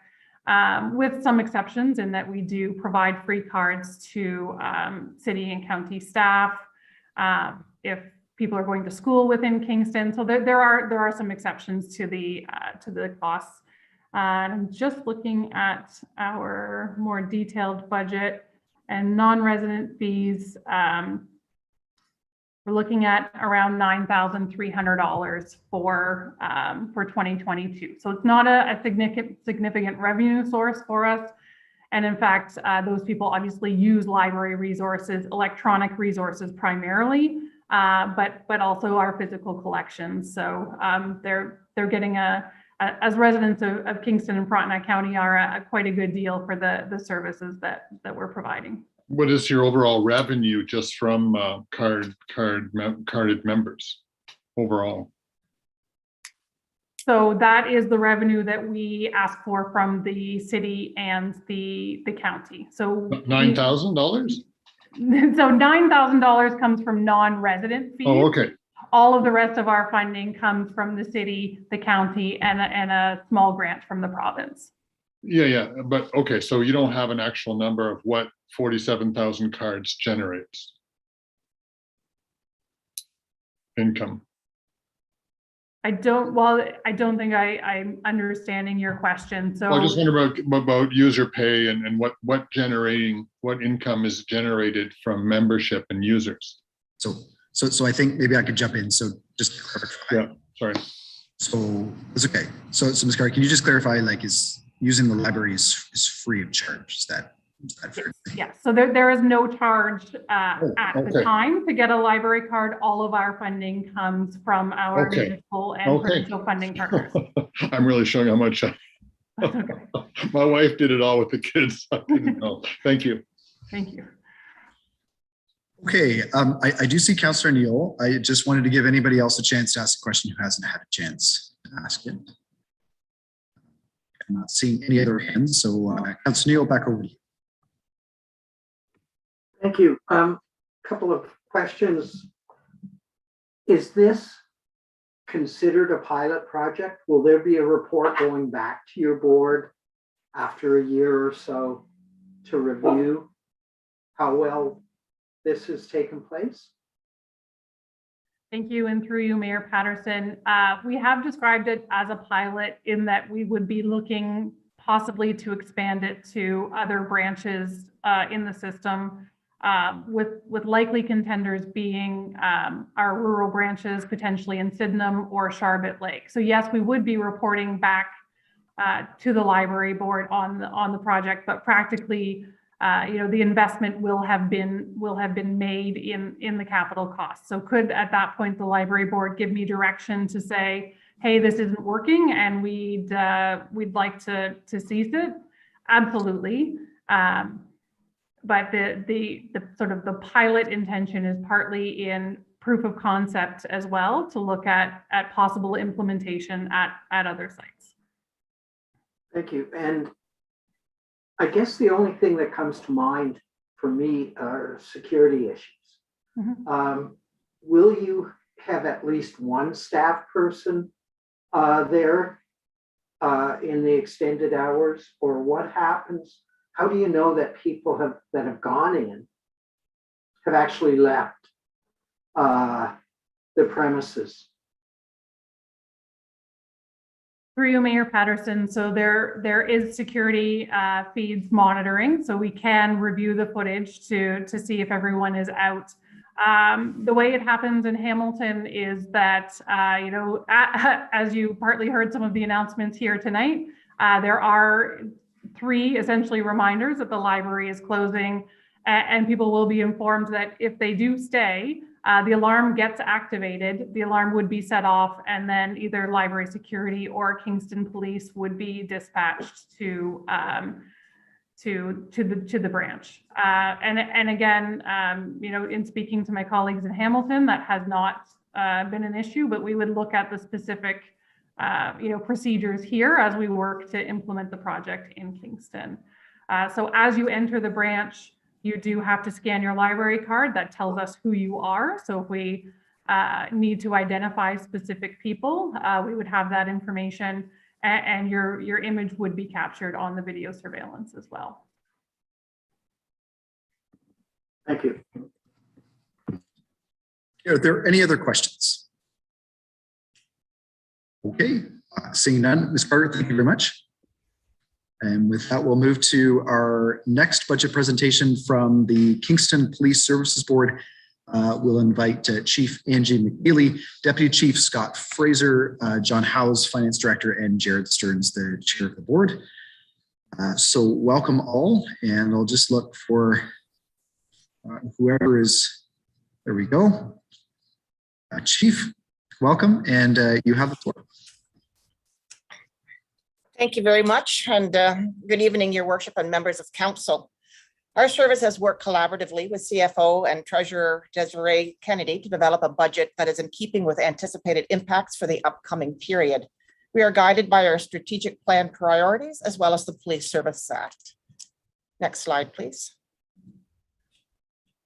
Listed are the 5 priorities of our strategic plan. The investment to support our 2022 objectives is $185,000 and are the incremental costs incurred to undertake the various programs. And this is over and above the salary dollars of the members involved with implementing the objectives.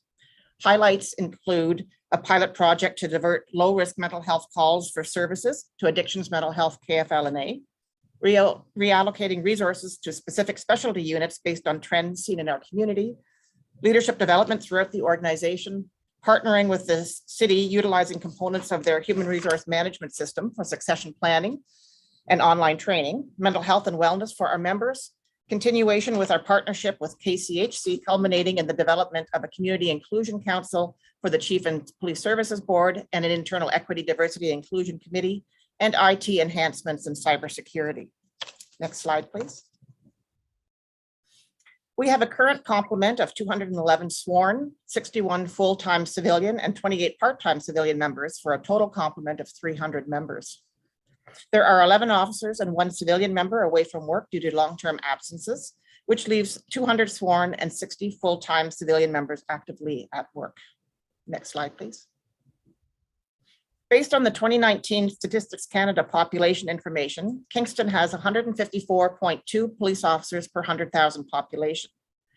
If you look at the boxes on the side, we have recalculated the first box to incorporate our current officer complement of 211, which gives us 158.7 officers per 100,000. Recalculated in the second box with 11 sworn absences gives us 150.4 officers per 100,000. And in the last box with the student population included and the 11 absences, we have 122.7 officers per 100,000 population. Next slide, please. Our IT department consists of 4 civilian staff. These positions have enabled us to expand on-site user support from 7 a.m. to 7 p.m. Monday to Friday, with the exception of holidays and sickness. We've been able to accomplish more IT upgrades in a timely fashion, and we're working on taking full advantage of applications to be as efficient and cost-effective as possible, with the addition of being able to provide some training for our members. But monitoring the workload, we find there is still a greater need to address user support capacity within our organization. And with this in mind, the addition of 1 additional full-time IT specialist person will address this, thereby increasing the productivity of our members. The upcoming projects which will benefit from the additional IT resources includes further move from desktop to laptops, enhanced security capabilities, including user authentication, NG911, electronic ticketing, electronic submissions of motor vehicle collision reports, and radio system upgrades. To minimize the impact on the 22 budget, it's proposed to hire this person November 1st, 2022. Next slide, please. Our proposed total operating cost is $46.8 million, which has been reduced to $42.6 million through outside revenues of $4.1 million. This represents a net increase of 3.64% over the 2021 budget. In preparing for the 2022 budget, the following costs are out of our control and have increased the budget forecast by approximately $396,000 or 1%. The court security prisoner transportation grant was decreased by $74,000 in 2021, and we're assuming status quo for 2022. City charge services have increased by $70,050. Increase in gasoline prices in 2022, as recommended by the city, adds another $47,500. The impact of WSIB goes to $73,900. Contractual change in the healthcare spending account, $34,000. Maternity leave absences in our Human Resources Unit requires contract hiring for a short-term replacement for a cost of $41,600, and contractual change covering up to $10,000 in SIU legal fees adds approximately $50,000 based on an average of 5 SIU investigations per year. So if one takes into account the above items, which are out of our control, the actual budget increase is 2.68% or just $1.1 million. Next slide, please. Overall, revenues are projected to increase by 1.51% or $61,800. Next slide. Wages and benefits increased by just over $1 million in 2022. Some of the highlights include wage increases, which account for $611,000. Hiring 4th-class officers when members retire provides a cost savings of over $450,000. Officers going through the pay grid progressions costs $483,000. CPP legislative increases in 2022 costs $96,100. OMER's pension contributions due to the wage increases cost about $97,000. Deferring the hire of a new information technology civilian member in November cost $12,100. And the impact again of WSIB costs just over $73,000. Overall, wages and benefits account for 85.3% of the total budget operating costs. Next slide, please. Supplies and materials account for just 6.6% of the total operating budget and reflects an increase of $154,900. Some highlights include fuel costs increased by $47,500, senior police leadership development at University of Toronto Rotman School of Management, as well as a junior leadership development program through Queen's University for $46,000, and cybersecurity and incident response training, to name but a few. Next slide, please. Contracted services have increased by 10.93% or $346,200 over the 2021 budget. Reflected in these increases are contractual change covering up to $10,000 per incident for SIU legal fees, increase in city insurance rates, maternity leave absences, contractual change in the healthcare spending account, strategic plan preparations for 2023 to 2027, investigative software, city building shared services, and various software enhancements in IT, which total $94,000. Next slide, please. The city charges us an allocation each year that goes to police capital reserves, and this has been increased by 2% as per the city request for a $5,200 increase from 2021. Contributions to reserves represents 0.6% of the total operating costs. Next slide, please. This slide shows that we are working diligently to control the yearly increases in our budget. The 2022 request is as a result of a number of matters that are out of control, and if taken into account, our budget would increase by 2.68%, very much in line with prior years. Next slide, please. This slide compares our policing costs per capita with other municipalities and depicts the cost for policing in Kingston as $355 per capita, which is lower than a number of our counterparts. Next slide, please. This slide depicts the Kingston Police budget over the past 3 years and shows that we continue to come in on budget with very little surplus. The forecast for our 2021 year-end budget is uncertain, due in part to the added overtime expenditures that we have occurred throughout September and October, addressing the unprecedented numbers of individuals and associated behaviors in the University District, as well as bringing additional police resources to assist with the unsanctioned homecoming and the second fake homecoming weekends. This came at a cost of $994,000 over the 2 months. In order to help mitigate some of these expenses, we have been able to manage other budget lines to address these additional costs. We also recognize that there will be some cost recovery from the city and Queen's University to assist us with the additional expenses we have incurred, and taking $310,000 into account, we forecast a deficit in the range of about $300,000. We continue to work closely with CFO Desiree Kennedy to address any deficit by the end of the year. And we also understand that approximately $550,000 were laid in fines, and the city is working on recovering that amount. Next slide, please. Over the next 3 years, we have projected annual increases of 2.87%, 2.85%, and 2.83%. Next slide, please. Forecasting our budget for 2022 comes with risks, many of which are outside of police and municipal control. We have assumed that background check revenues and records cost recovery will return to pre-COVID levels in 2022, and that the court security prisoner transportation grant will remain the same as in 2021. This total risk to the 2022 budget is just over $2 million, but additional factors can also be taken into consideration. And that's both collective agreements expire December 31st, 2022, which will have an impact on the 3-year forecast. Government policy changes, such as the regulations for the new Comprehensive Ontario Police Services Act, may impact future budgets. The impact of globalization and what occurs in other countries cannot be understated, as those incidents have the potential to affect our local communities. The shifting of crime trends within our community also impacts the costs of investigations, and the number of members away from work due to WSIB LTD sick leave impacts staffing levels and overtime costs. To offset these challenges in 2022, we have considered the following: hiring 4th-class constables to replace retirements, The 2022 budget benefits from hiring fourth class in 2021 and 2020. We reduced our fuel consumption in the 2022 budget based on past trends, saving 25,000. We reduced the electricity budget by 26,000 based on LED lighting and the addition of solar panels. Increasing the purchase of hybrid vehicles will help offset fuel consumption and reduced emissions. We increased revenues in the records area pertaining to search and preparation of record requests. And more training is being done by Zoom and in-house rather than traveling to other jurisdictions, which provides savings in mileage, accommodations, and meals. Next slide, please. The 2022 capital request is $2.3 million, which is within the envelope the city has set aside for us. In terms of fleet, we will be replacing 12 vehicles throughout the units with a focus on hybrid vehicles for frontline. Hybrid and/or electric vehicles could be considered for other areas of the service. In order to maintain information technology and infrastructure, 1.5 million has been allotted. Without going in through the entire list, the items can be grouped into 4 categories.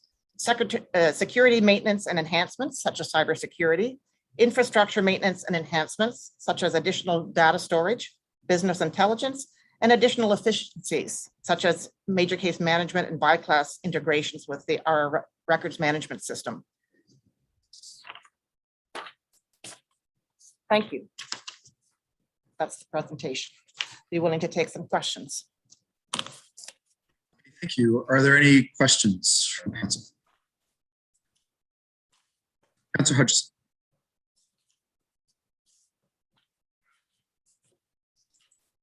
Thank you, Mr. Mayor. Thank you for the presentation. I think that was one of the most incisive and clear ones we've received on police. So thank you for that.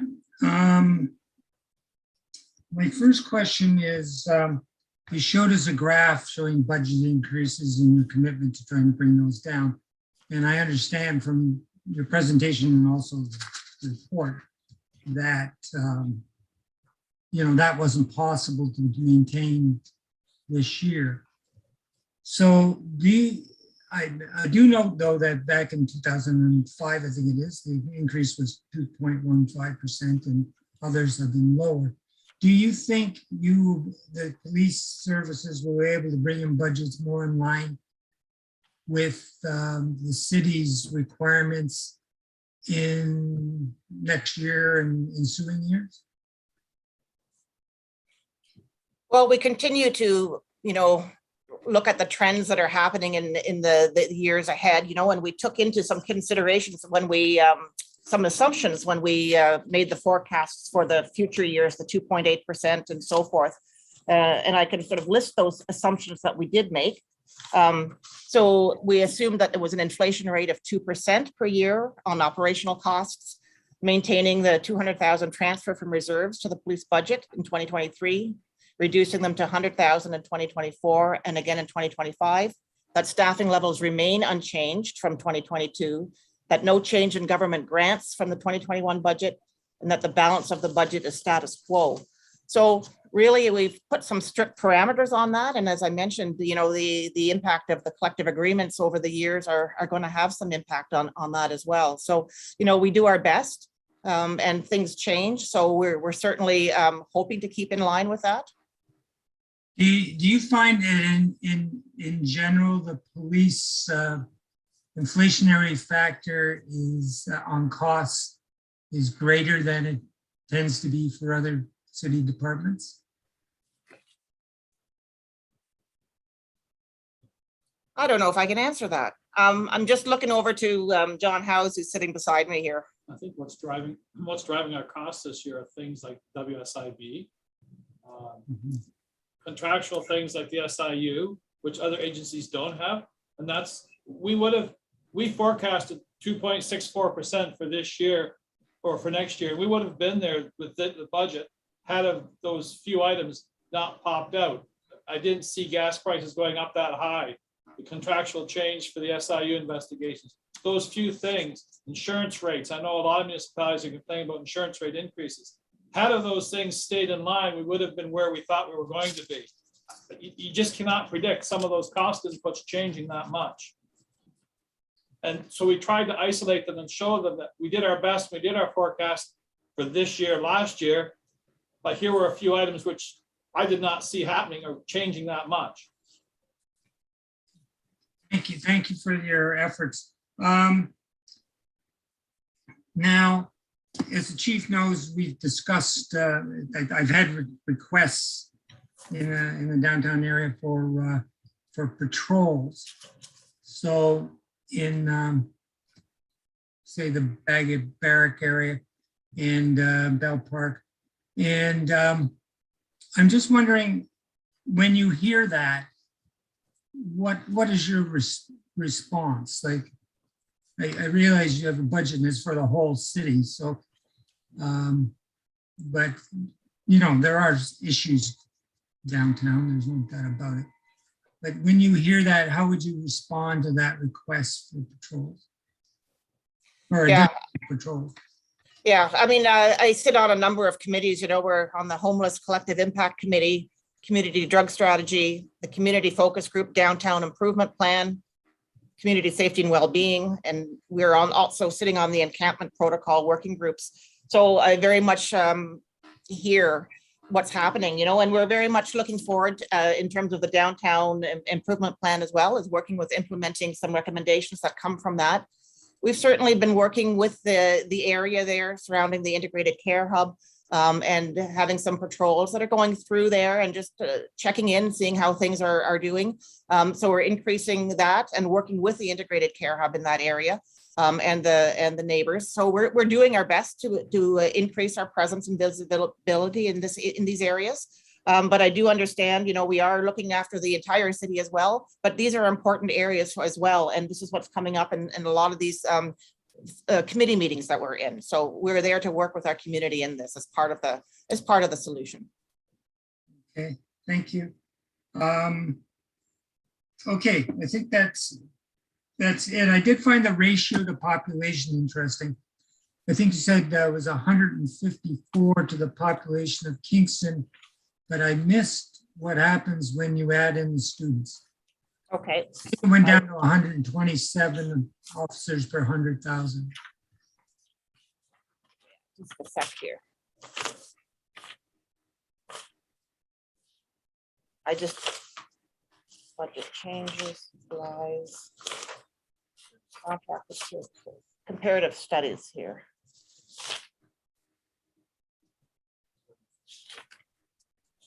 Yeah. Okay. So in the last one, when we restated it with 11 sworn absences and the student population, we were down to 122.7 officers per 100,000, and where we would have been initially at 154.2. Right. And to accomplish what you feel you need to do you feel that you are adequately staffed? Well, we're doing the best that we can, and we're very grateful that we've had the 10 additional officers that were provided. We were able to hire in 2020 to backfill for the members that are off on long-term absences. And certainly, you know, we are lean in our budget, and it's looking at reallocating some of the resources into other areas where our trending is occurring, such as in our street crime and drugs units. And so we're really refocusing on that area, working with our major crime units.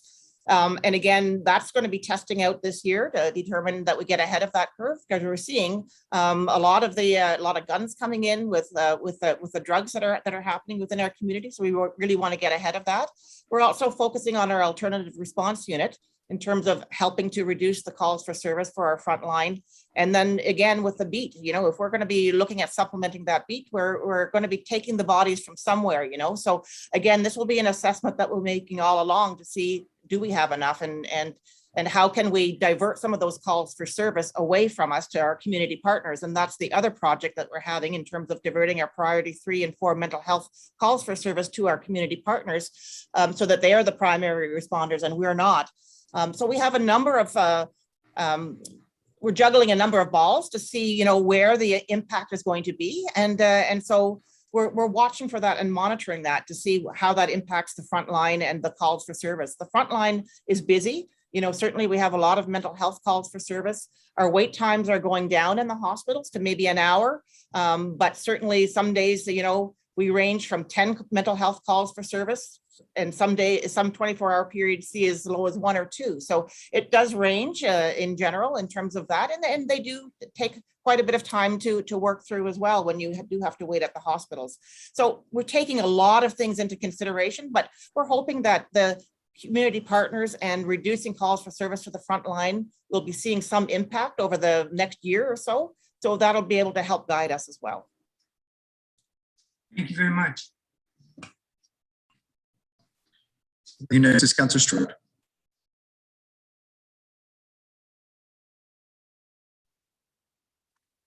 Thank you, Your Worship, and thank you, Chief, for the presentation. I have two questions, but I'll start with the one that's related to what we were just discussing, the diversion of the resources from the frontline calls for service for things like mental health crisis and things like that to community partners. So if this frees up resources, will there be any reallocation of resources to increase traffic enforcement, especially on the routes where, in the residential routes where we know there is a consistent speeding? Yes, traffic is definitely top of mind, and as you're saying, I think that allows us to free up those resources. Traffic is important for us as well, and that is the hope, that being able to free up resources to be more proactive in those areas and allow our traffic unit as well to continue on. I mean, we've had some pressures, of course, in the last number of months where we've been really tied up on a lot of overtime in September and October, every Thursday, Friday, Saturday night. So it's really stretched the resources. So I know that that's impacted, you know, a little bit about the service delivery, but we're really hoping to get back into that. So I appreciate the comment, and we will do our best for that. Thank you. The other question would require you to put up one of the slides from your presentation, the one that shows the percentage increases over the last few years, if you have that, if you're able to put that up.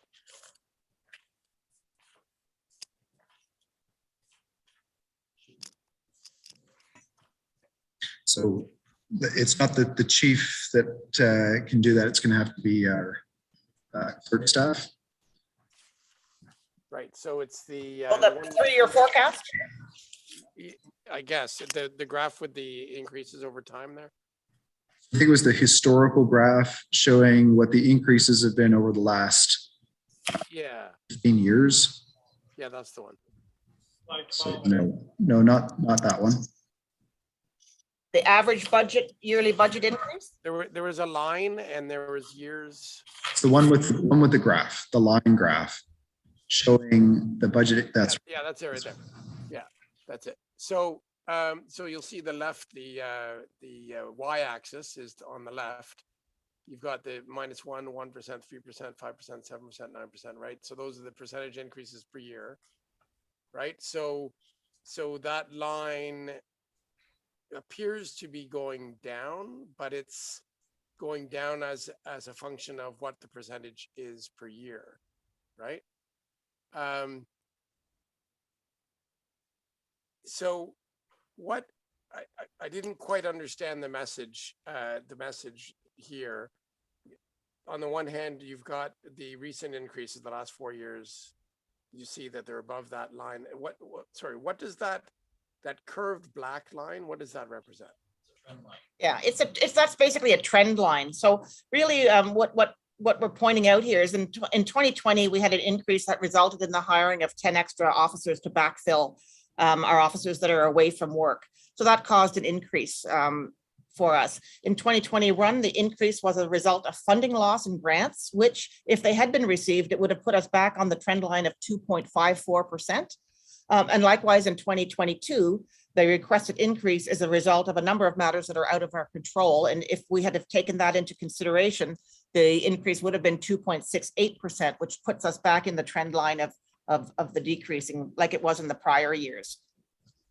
Right, so you've explained why you've exceeded the trend line, but the trend line itself is above inflation, and the graph is confusing because it's based on past overspending, is it not? Isn't that what you're not overspending as much as you had in the past, like 2007, where that spike is? Isn't that what that means?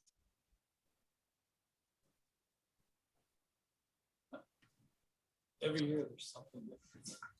Well, I guess I'm not sure I quite understand your question. You know, So we're trying.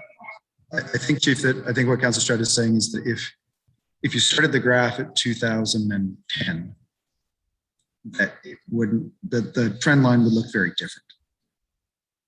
Councillor Stroud, is that basically what you're trying to? Well, I mean, if we want to talk about hypotheticals, I should frame my question. So, yes, I mean, in a way, Your Worship, that's what I kind of saying. I'm saying this graph doesn't actually represent a reduction in spending. You're still spending over the target if the trend line is the target, but the every single one of those numbers is above inflation. So I guess the question is, does the board have a goal of trying to, like we have asked all other agencies and boards, to try to remain within inflation, or the inflation based increases that we've been asking other agencies and board? Does the police board attempt to hit that target? We do try, and like I say, when we do our predictions, we have predicted those additional 2.6, or our predictions were for the next 3 years, and we're taking into account with a number of assumptions that we've done. I mean, as I mentioned, sometimes it's the collective agreement that have increases that are built into the future years that cause those increases to happen as well. And so some of these things are out of our control when they do come in. Sometimes, as I say, this year was particularly hit our overtime budgets with the amount of work that had to be done between September and October, and was unexpected because the prior years hadn't indicated that. But obviously we have to do what we have to do to keep our community safe, and we are going to be doing that. And then work very hard to get it back into the line, by looking at and adjusting other budget lines to get us there. I guess that's the best I can say. Well, the question is whether the board is trying to hit a target of inflation the way that we've asked all of our agencies and boards to do.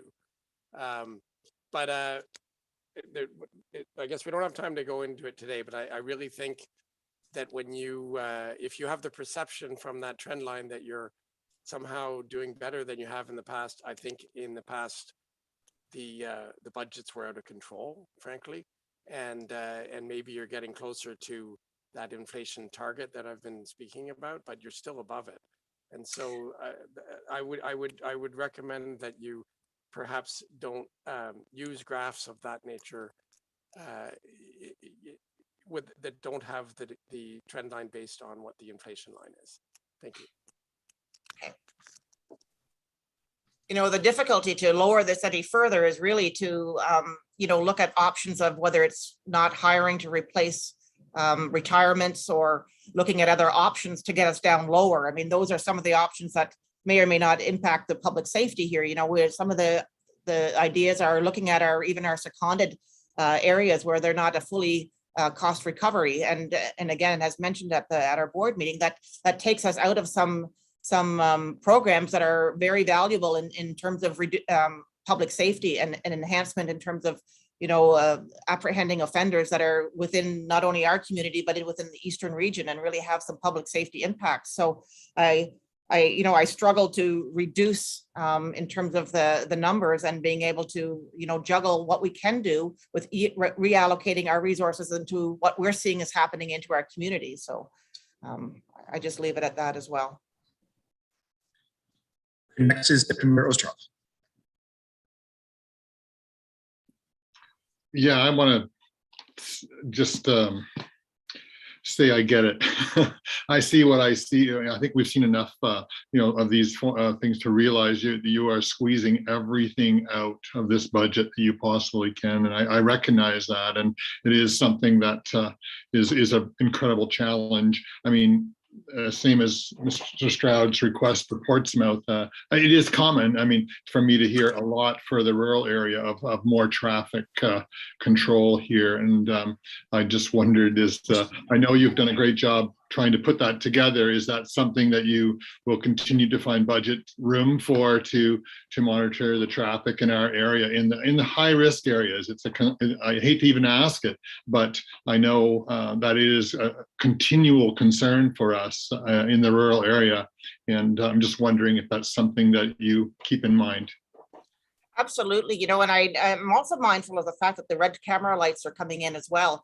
And I think that's going to be looking at the, you know, how that will free up some time for us to be able to focus on actually on those offenses where we need police officers observing the infractions occurring, and that'll free up some time. So we'll really be monitoring that as well. And again, with our collision reporting center and their analytics that we have, we certainly do monitor the types of collisions that are happening and where they're happening and where those intersections are, and really do some evidence led in that as well. So I'm hoping that that'll help free up some more officers in terms of proactive work, working not just with our traffic unit, but actually spreading it through patrol as well. So thank you.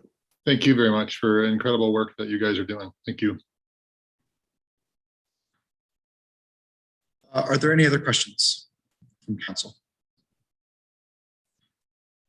Chief, I just have one question. It relates to, I think, what Councillor Hutchison had asked about earlier. So we know in 2020 that the budget ask from police came in about 3.6 or 3.7 to hire those 10 additional officers. And so I was on the board at the time. We knew that was important. And then the expectation was that the next year that the budget ask would come in much closer to the 2.5%. Now, in 2021, there was this unexpected change to grants, and so the budget ask was higher. So we thought that this year that the budget ask would come in closer to 2.5%. And now we see that there's other unexpected costs, and so now it's back up 3.6. So I guess my question is, how confident are we that next year that budget ask will be down closer to at least 2.8% or lower? Because the concern is that it's one thing if it's a higher ask for 1 year, but when it's 3 years in a row, I think that's the concern that some of councillors are picking up there. So how confident are we that the next couple of years that the budget ask would be down at least below 3%?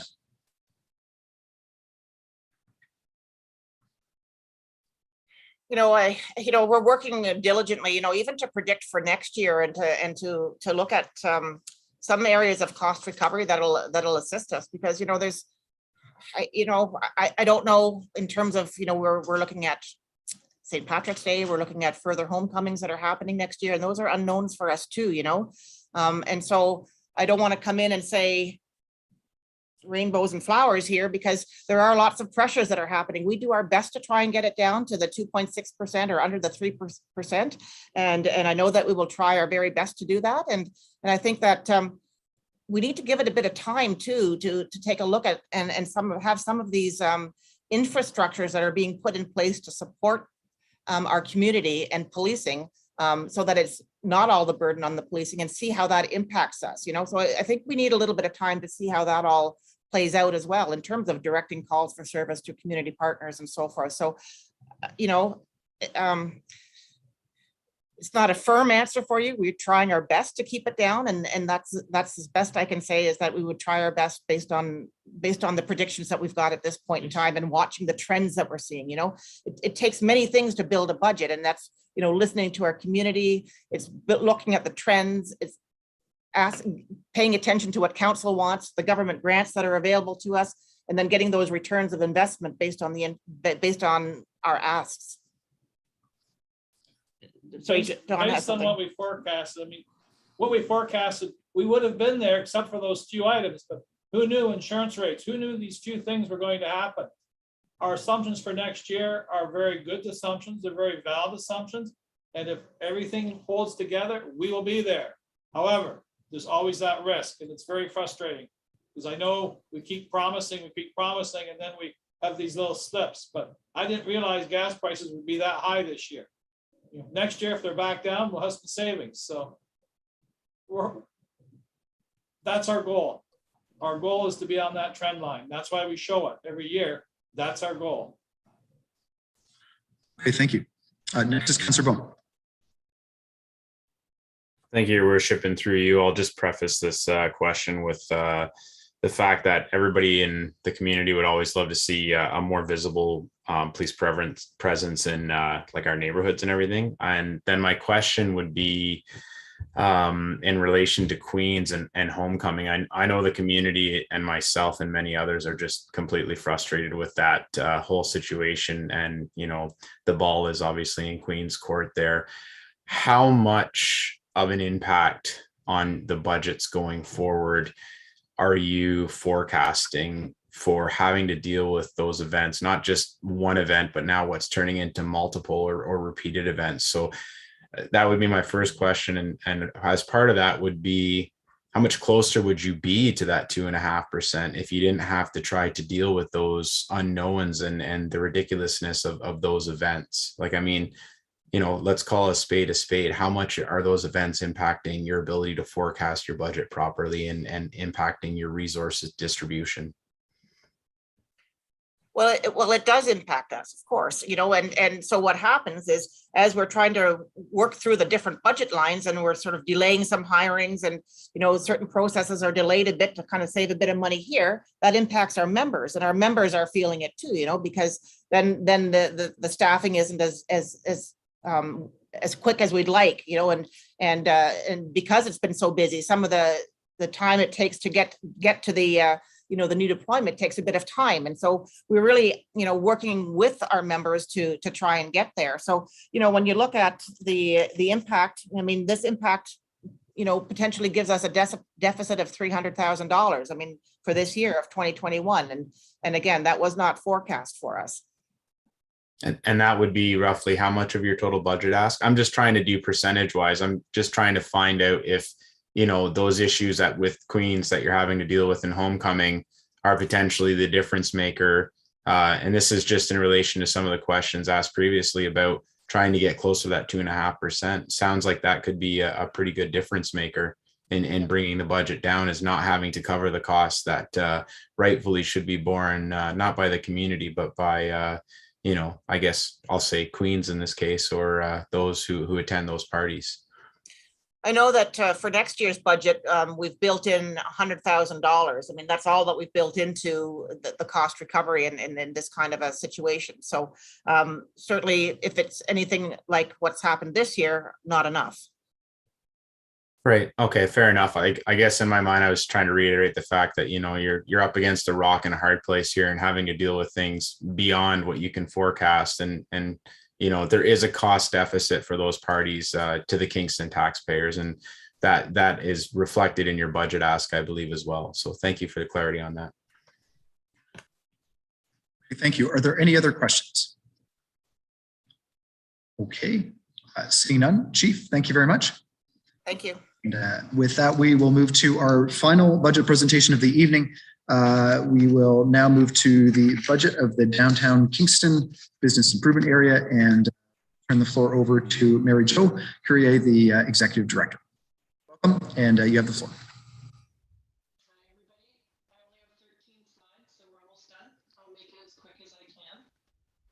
Thanks for giving us the opportunity tonight to present Downtown Kingston BIA's 2021 review and 2022 forecast.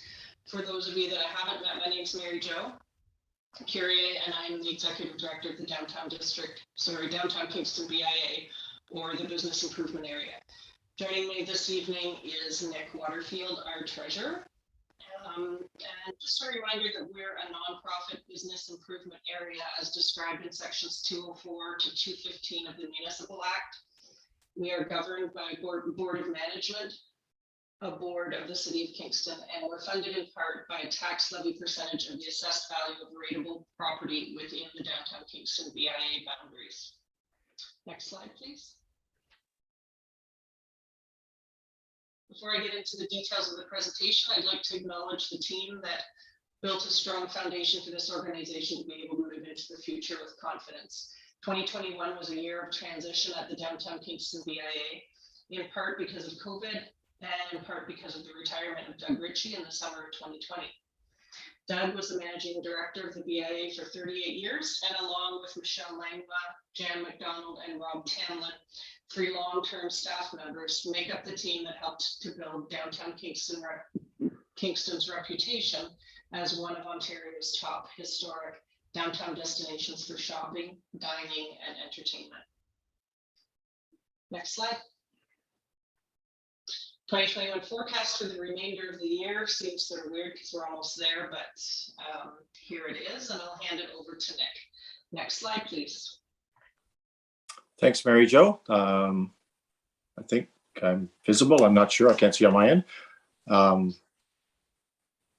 First of all, I think through your worship, thank you for having us here tonight. It's a pleasure to come. It's a pleasure to work with Mary Jo and introduce her to members of council. I haven't met her yet, but the downtown's been doing great, and we're in transition phase, and it's wonderful to share with you how we're doing.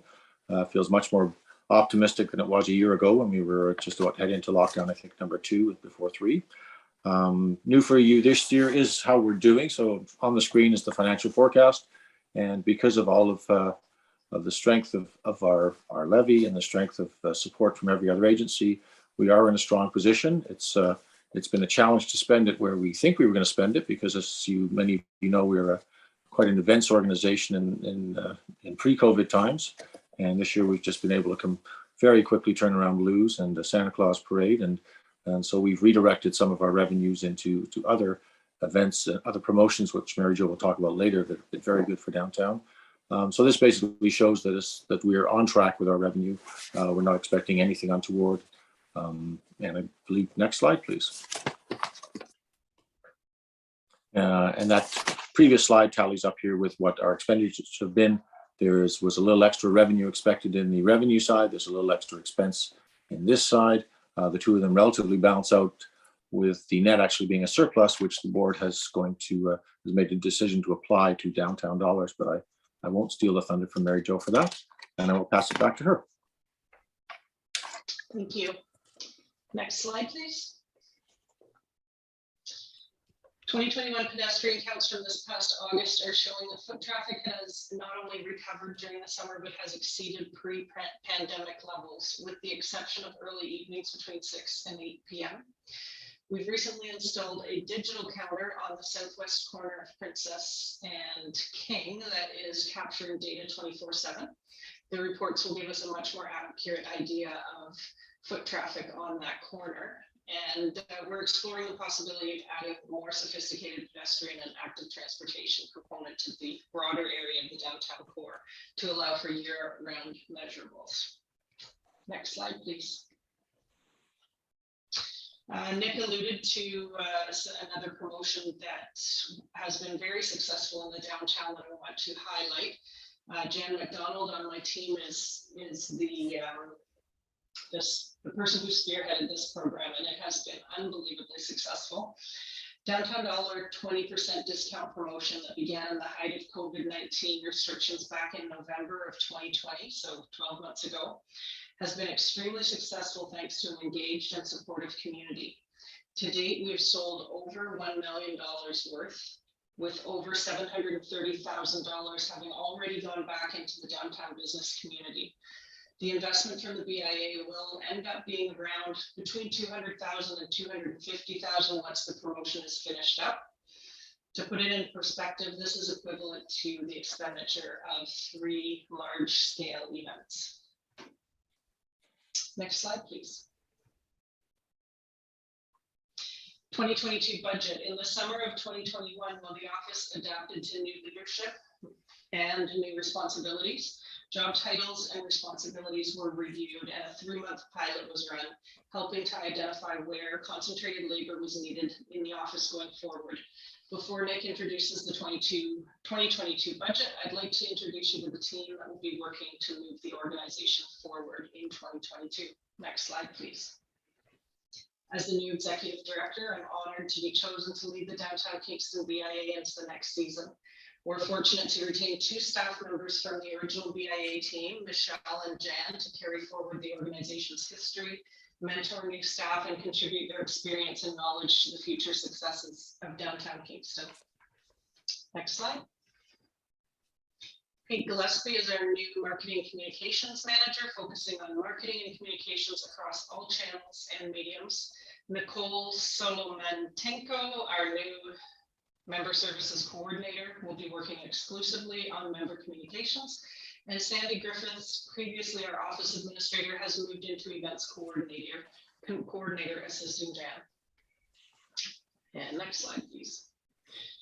Sierra Safely, our summer marketing intern, has been hired full-time as our marketing and communications coordinator. And Tracy McCourt just joined us a couple of weeks ago. She will be she is our office administrator and will be assisting myself and Michelle while keeping the office in tip-top shape. In addition, in Q4 of 2021, 3 part-time positions were developed for a pilot street crew program to help keep our streets clean. Working in partnership with home-based housing, we recruited clients that were in a place in their journey where they could commit to part-time work.